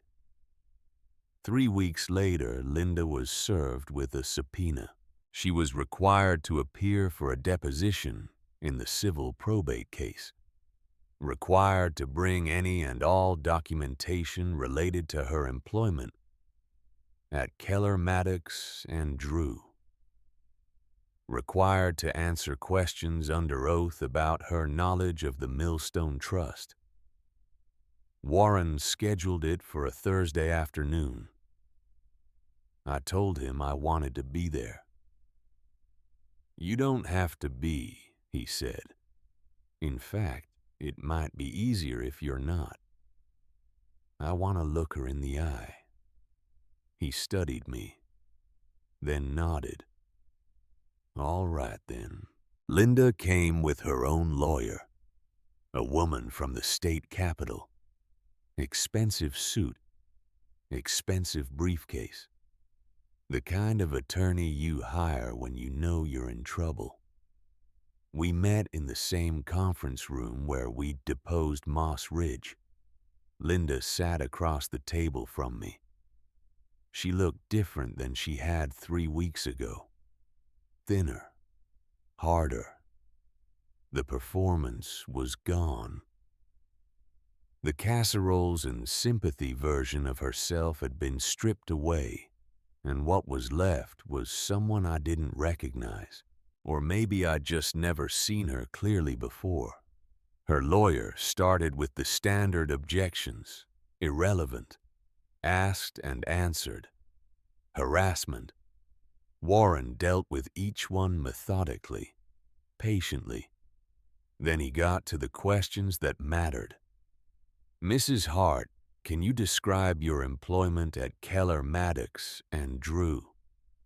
I was a paralegal, 2009 to 2015. And during that time, did you work on matters involving Moss Ridge Land Holdings? Her lawyer started to object, but Linda cut her off. Yes. What kind of matters? Real estate acquisitions, corporate filings, trust administration. Trust administration, Warren repeated. Can you be more specific? Linda's jaw tightened. We managed several trusts for clients in the region. It was part of our practice. Did you have access to files regarding the Millstone Mineral and Water Rights Trust? Silence. Her lawyer leaned in, whispered something. Linda shook her head. I invoke my Fifth Amendment right against self-incrimination, Linda said. Warren made a note on his legal pad. Mrs. Hart, when did you first meet Garrett Hart? 2015, March. Where did you meet him? A grief support group at a church. Which church? She named it. Warren wrote it down, and your relationship progressed quickly. We connected. We were both dealing with loss. Loss, Warren said. Your loss being... Linda hesitated. My mother had passed the year before. I'm sorry for your loss, and Mr. Hart's loss was his wife's terminal cancer diagnosis. Is that correct? Yes. At the time you met Mr. Hart, were you aware that his wife Catherine was the daughter of Vera Winters? Another pause. I knew her maiden name was Winters. Did you know about Blackstone Cottage? Garrett mentioned it. When? I don't remember exactly. Warren slid a document across the table. This is a quitclaim form, dated November 2015. It bears what appears to be Catherine Winters Hart's signature. Did you prepare this document? Linda's lawyer grabbed her arm. Don't answer that. Mrs. Hart, Warren said, I'll remind you that you're under oath, and that lying under oath is perjury, which is a felony. Linda stared at the document. Her hands were shaking. I prepared it, she said, at Catherine's request. Did Catherine sign it? She started to. Then she changed her mind. And what did you do with the unsigned document? I threw it away. Warren pulled out another sheet, the forged version. Set it next to the first. This is also a quitclaim document. Same date, same property, but this one has Catherine's signature, complete, not crossed out. Can you explain that? Linda didn't answer. Her lawyer stood up. We're done here. This deposition is over. Sit down, Warren said. Not loud, just firm. Your client was subpoenaed. She'll answer the questions or she'll be held in contempt. The lawyer sat. Warren leaned forward. Mrs. Hart, did you forge Catherine Hart's signature on this document? Linda looked at me then. Really looked at me. For the first time since she'd walked into the room, and I saw something in her face I hadn't expected. Not guilt, not shame, fear. I invoke my Fifth Amendment right, she said. Warren gathered his papers. No further questions. The DA moved faster than I'd expected. Within 2 weeks, he'd subpoenaed Linda's employment records from Keller Maddox and Drew. Within 3 weeks, he had email correspondence between Linda and a Moss Ridge executive dated March 2014, more than a year before she met my father.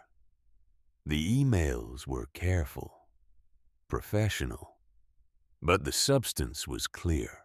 Linda had accessed internal files on the Millstone Trust in 2014 while still employed at the firm. She'd run title searches on properties in the Millfield Valley. She'd compiled a list of surviving heirs to Vera Winters. And she'd identified my father, by name, by address, by the fact that he was married to Catherine Winters, daughter of Vera, heir to the cottage and potentially to the trust. She'd done all of this 18 months before my mother was diagnosed with cancer. The DA called it premeditation.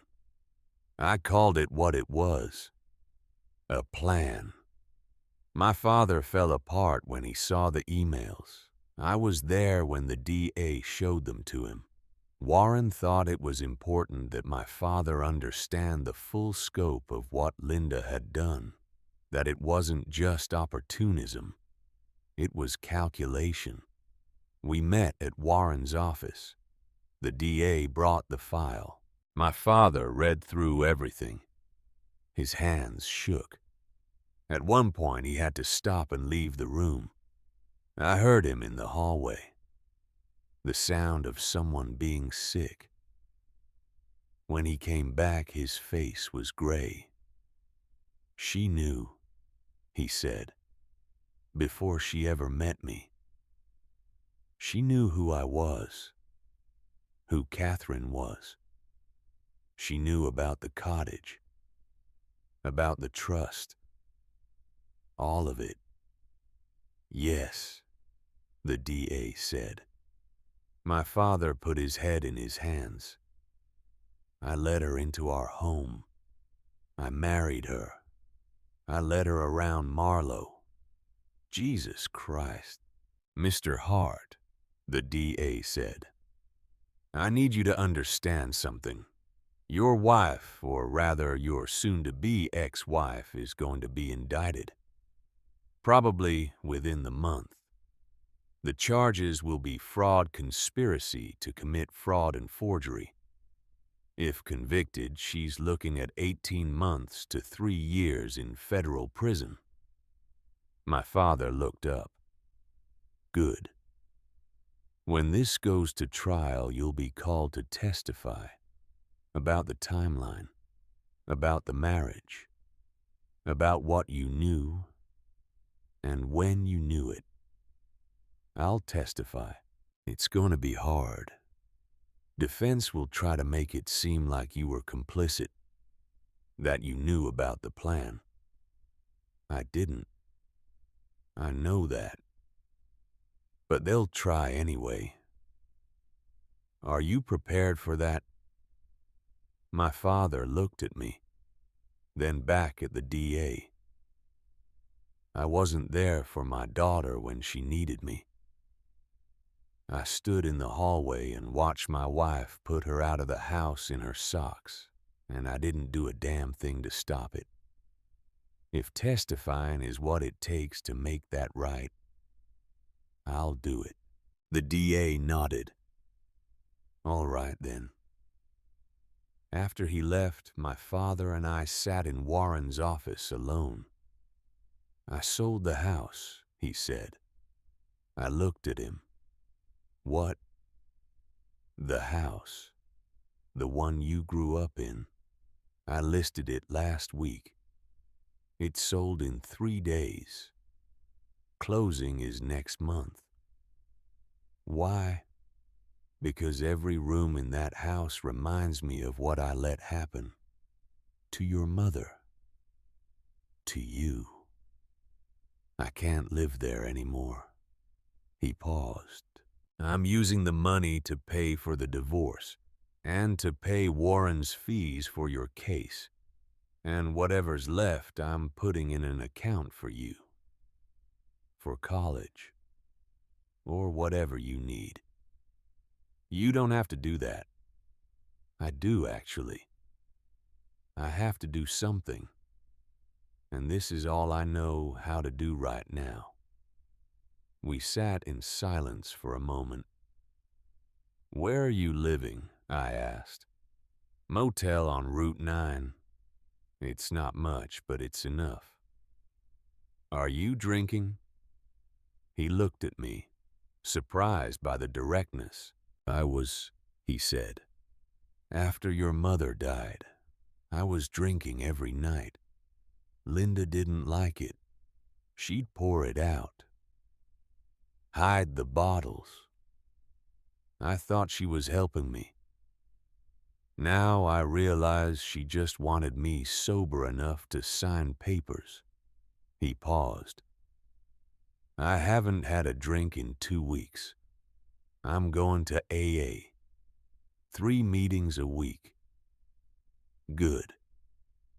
"Marlo," he said, "I know I can't fix what I did, what I didn't do, but I want you to know I'm trying. I'm trying to be better, to be the father I should have been." I didn't say anything for a long time. Then, "Keep trying." He nodded, stood up, stopped at the door. "Are you safe at the cottage?" "Ezra's there. Still. Still." "Good. That's good." He left. I sat in Warren's office and looked out the window at the courthouse across the street, and I thought about forgiveness, about how it's not something you give all at once. It's something you build, piece by piece, action by action. My father couldn't undo the last year, but he could show up, keep showing up. And maybe that was enough to start with. Linda was indicted on November 12th. 3 counts. Fraud. Conspiracy to commit fraud. Forgery. The arraignment was scheduled for the following week. She pled not guilty, posted bail, went home to wait for trial. The trial date was set for February. 3 months away. In the meantime, Warren and I focused on the civil case. Moss Ridge had agreed to recognize the trust. Now we had to negotiate the royalty structure. They wanted 7% of gross extraction. We wanted 9%. We settled at 8.5% with a minimum annual payment of $50,000 whether they extracted anything or not. The contract was 70 pages long. Warren walked me through every clause. "This paragraph here," he said, "this gives you the right to audit their extraction records once per year at your expense. But you can do it." "Why would I need to?" "Because companies lie. Not all companies, but some. And if they lie about how much silica they're pulling out of the ground, they're lying about how much they owe you. This clause means you can check." He flipped to another page. "This one gives you a seat on the advisory board. You'll meet quarterly. Review extraction plans, environmental impact, community benefit programs." I'm 16. You'll be 17 by the time the first meeting happens, and you'll be the owner of the mineral rights they're extracting. They don't get to exclude you just because you're young. I read through the contract twice. Then I signed it. Warren filed it with the court, made it part of the public record. The next day, the local newspaper ran a story. Local teen halts corporate land grab, secures mineral rights worth millions. There was a picture of me, standing on the porch of Blackstone Cottage. I looked small in the photo, young, but I was smiling because I'd won. The trial started on February 14th, Valentine's Day. The irony wasn't lost on anyone. I sat in the gallery, Warren beside me, Ezra on the other side. The courtroom was old, wood paneling, high ceilings, the kind of room that had seen 100 years of justice and injustice in equal measure. Linda sat at the defense table in a gray suit, her lawyer beside her. She didn't look at me. The prosecution laid out their case over 3 days. They called the handwriting expert who confirmed the signature on the forged quitclaim was not my mother's. They called the IT specialist who pulled the email correspondence between Linda and Moss Ridge. They called the HR director from Keller Maddox and Drew, who testified about Linda's access to client files. They called my father. He took the stand in a suit I'd never seen him wear. He looked older than his 42 years, but steady. The prosecutor walked him through the timeline. When he met Linda, how quickly they married, what she'd said about the cottage. "Did your wife ever ask you to sign documents related to the cottage?" the prosecutor asked. "Yes, several times. She said it was for estate planning, for Marlowe's benefit." "Did you sign those documents?" "Some of them. I trusted her. I shouldn't have. But I did." "Did you know at the time that your wife had worked for a law firm that represented Moss Ridge Land Holdings?" "No." "Did you know she'd accessed files about the Millstone Trust while employed there?" "No." "If you had known, would you have married her?" My father looked at Linda. For the first time since taking the stand. "No," he said. "I wouldn't have." The defense tried to paint Linda as a victim of circumstance, a woman who'd fallen in love with a grieving man, who'd made some poor choices but hadn't committed a crime. But the emails were clear. The forged signature was clear. The timeline was clear.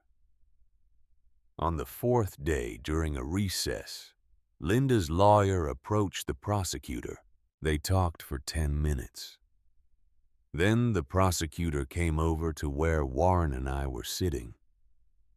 "She wants to plead out," he said. "To what?" Warren asked. "Guilty on all counts, in exchange for a recommendation of 18 months. Minimum security. She serves 14 with good behavior." I looked at Warren. "What do you think?" "I think it saves you from having to testify. Saves your father from cross-examination. Gets her on record admitting to what she did. And she goes to prison." Yes, I thought about it. About sitting in that courtroom for another week. About reliving every detail. About watching my father break down under cross-examination. Take "The plea," I said. "They took it." Linda stood before the judge and said, in a voice that barely carried, "I plead guilty, Your Honor." The judge accepted the plea. Set sentencing for March. Linda was led out of the courtroom in handcuffs. She looked at me once as she passed. I didn't look away.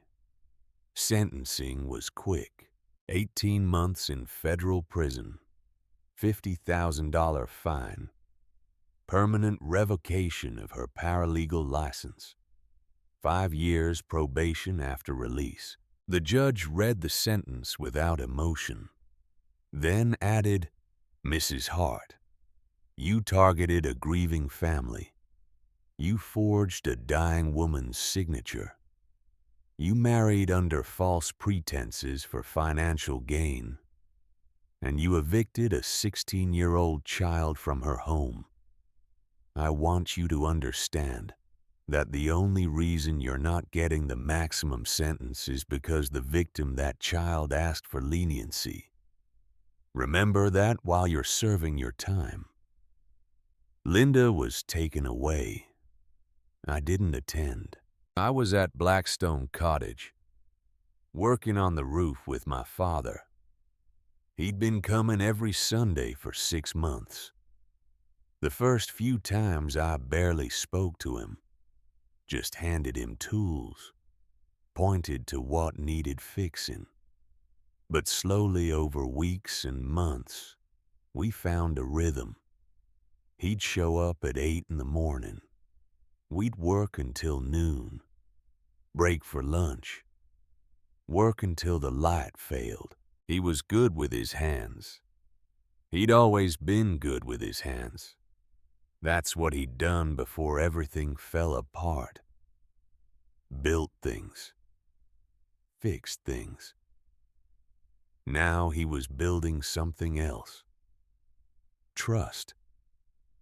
It was slow work. Slower than fixing a roof. But it was happening. One Sunday in April, we were working on the chimney, repointing the mortar. My father was on the ladder. I was on the ground mixing mortar. He reached for a stone. His foot slipped. The ladder tipped. I dropped the bucket and grabbed the ladder. Held it steady. He caught himself. Climbed down. We stood there in the clearing, both of us breathing hard. "Thank you," he said. "You're welcome." That was all we said. But something passed between us in that moment, something that didn't need words. By summer, the cottage was transformed. New roof, new wood stove that looked like my grandmother's but drew better. Well deepened another 10 feet. Windows replaced. Porch rebuilt. The chimney we left mostly as it was. I had Warren's crew repoint the mortar, make it sound. But the 6th stone and the 7th stone in the 3rd column from the corner, those we left exactly as they were. Some things you don't fix. The first royalty payment came in August. $230,000. I didn't touch it. Warren had set up an account, a trust within the trust. Everything would sit there until I turned 25. Then I could decide what to do with it. In the meantime, I had enough from the minimum annual payment to cover expenses, to finish high school, to start thinking about college. I enrolled at Ridgemont High for my junior year. It was small, less than 200 students, but it was real school, with teachers and classes and other kids my age. I was behind in some subjects, ahead in others.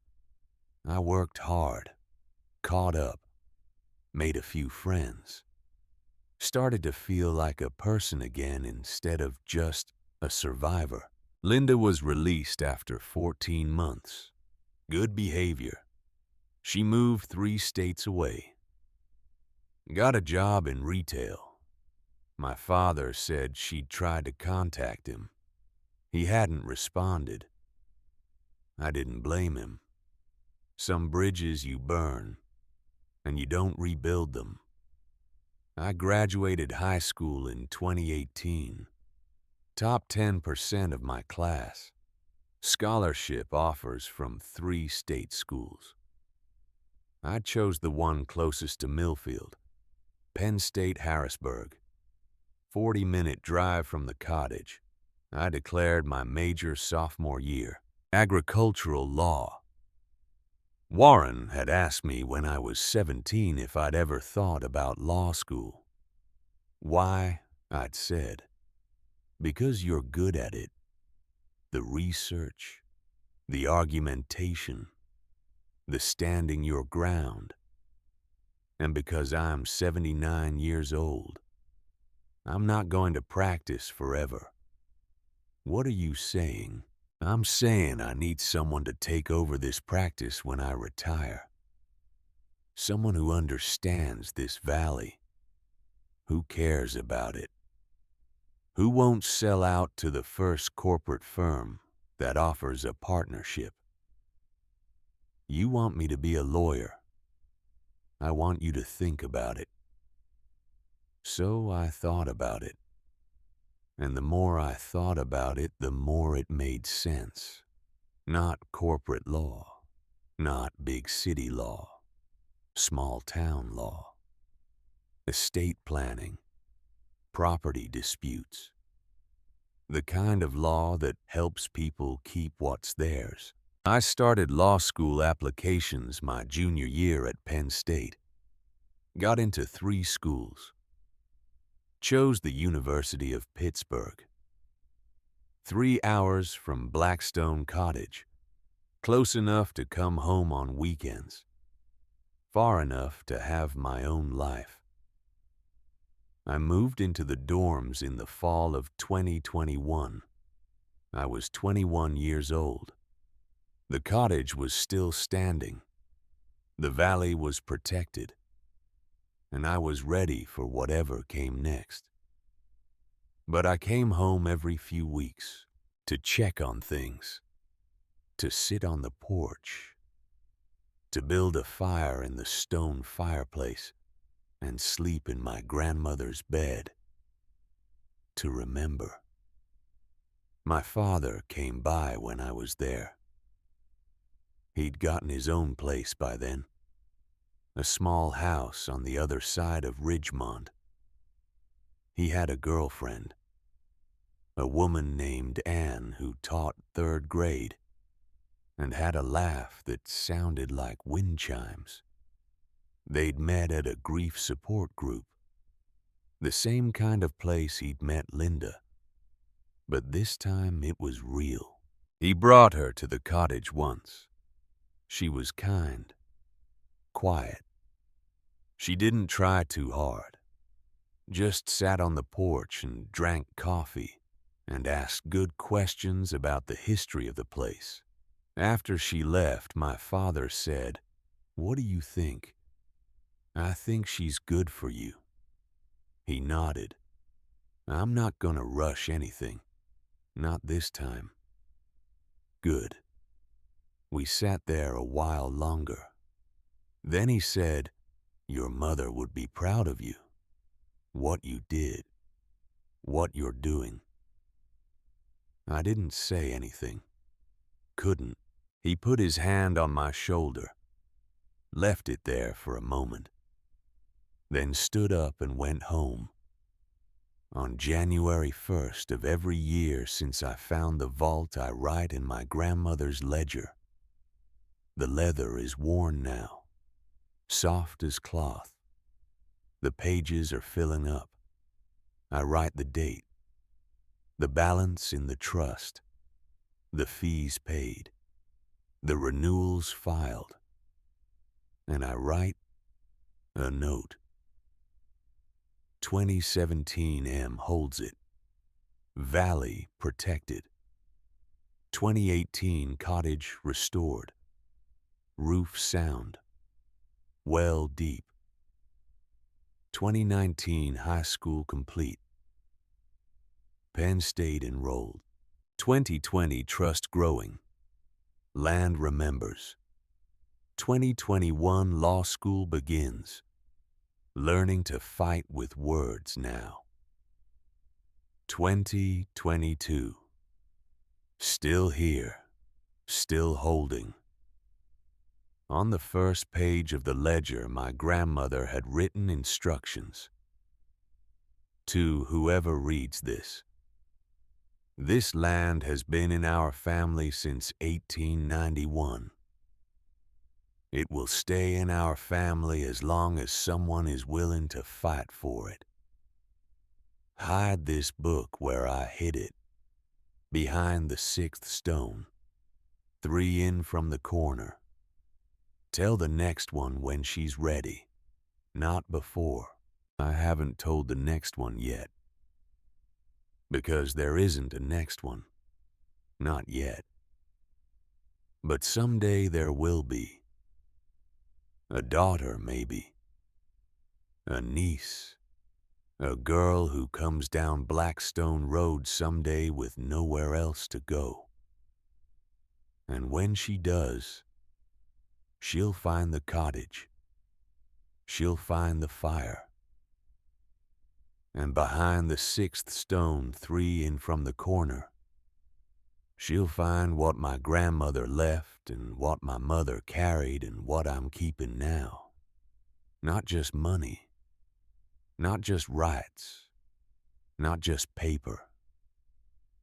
The truth about this valley, and the proof that sometimes if you're stubborn enough and brave enough and willing to read the instructions, you can hold on to what's yours.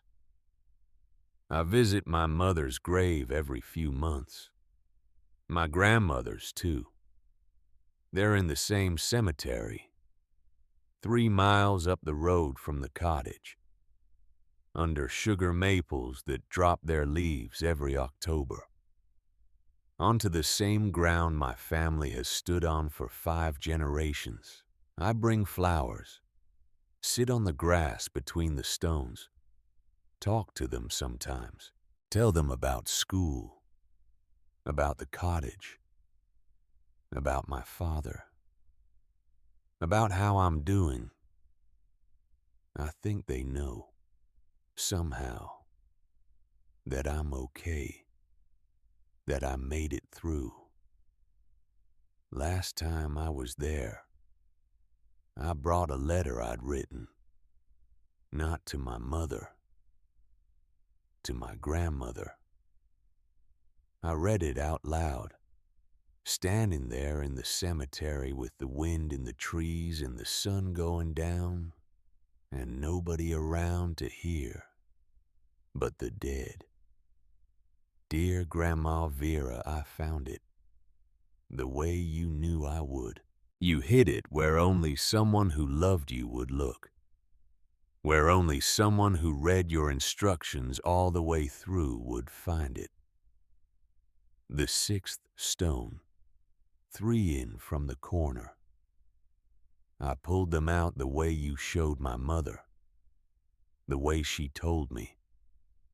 And I found what you left, not just the will, not just the trust, the truth, that this land is ours, that it's been ours since 1891, that it's going to stay ours as long as someone is willing to fight for it.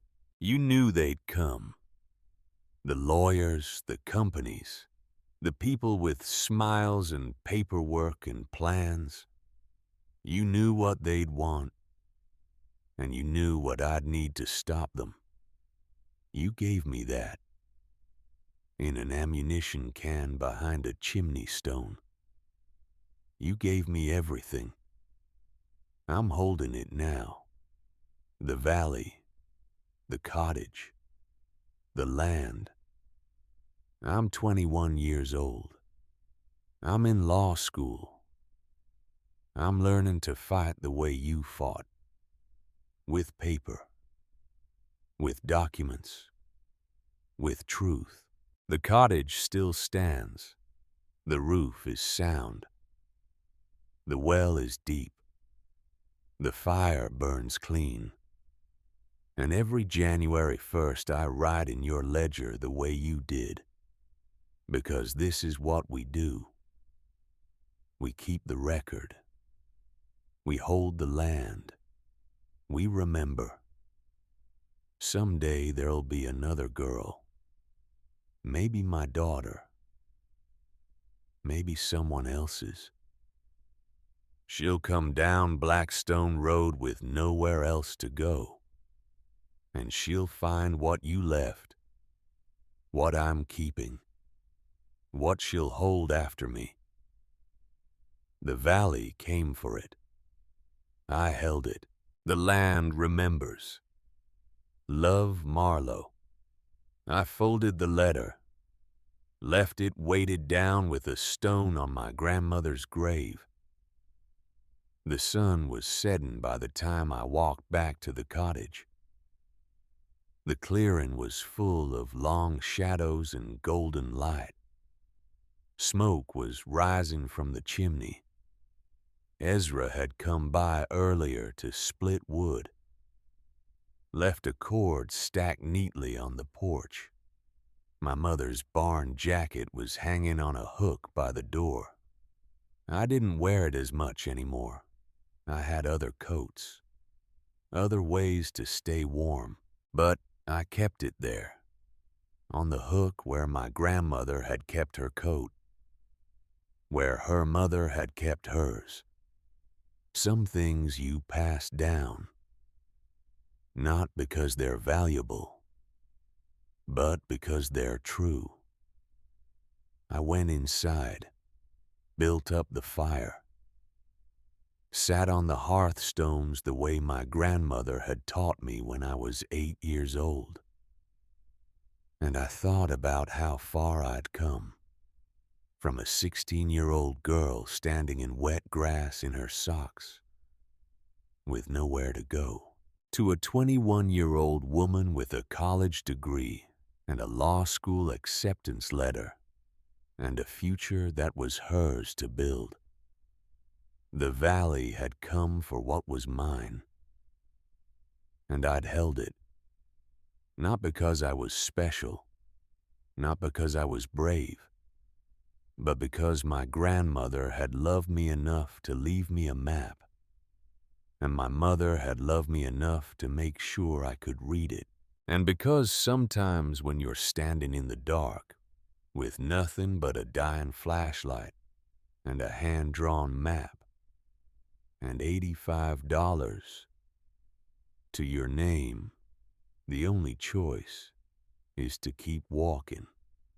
So you walk, and you find what you're looking for, and you hold it, and you remember. I sat there until the fire burned down to coals.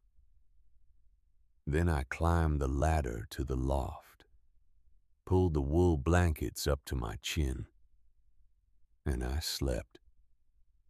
In my grandmother's house, on my grandmother's land, in a valley that was ours, and always would be. The land remembers, and so do I.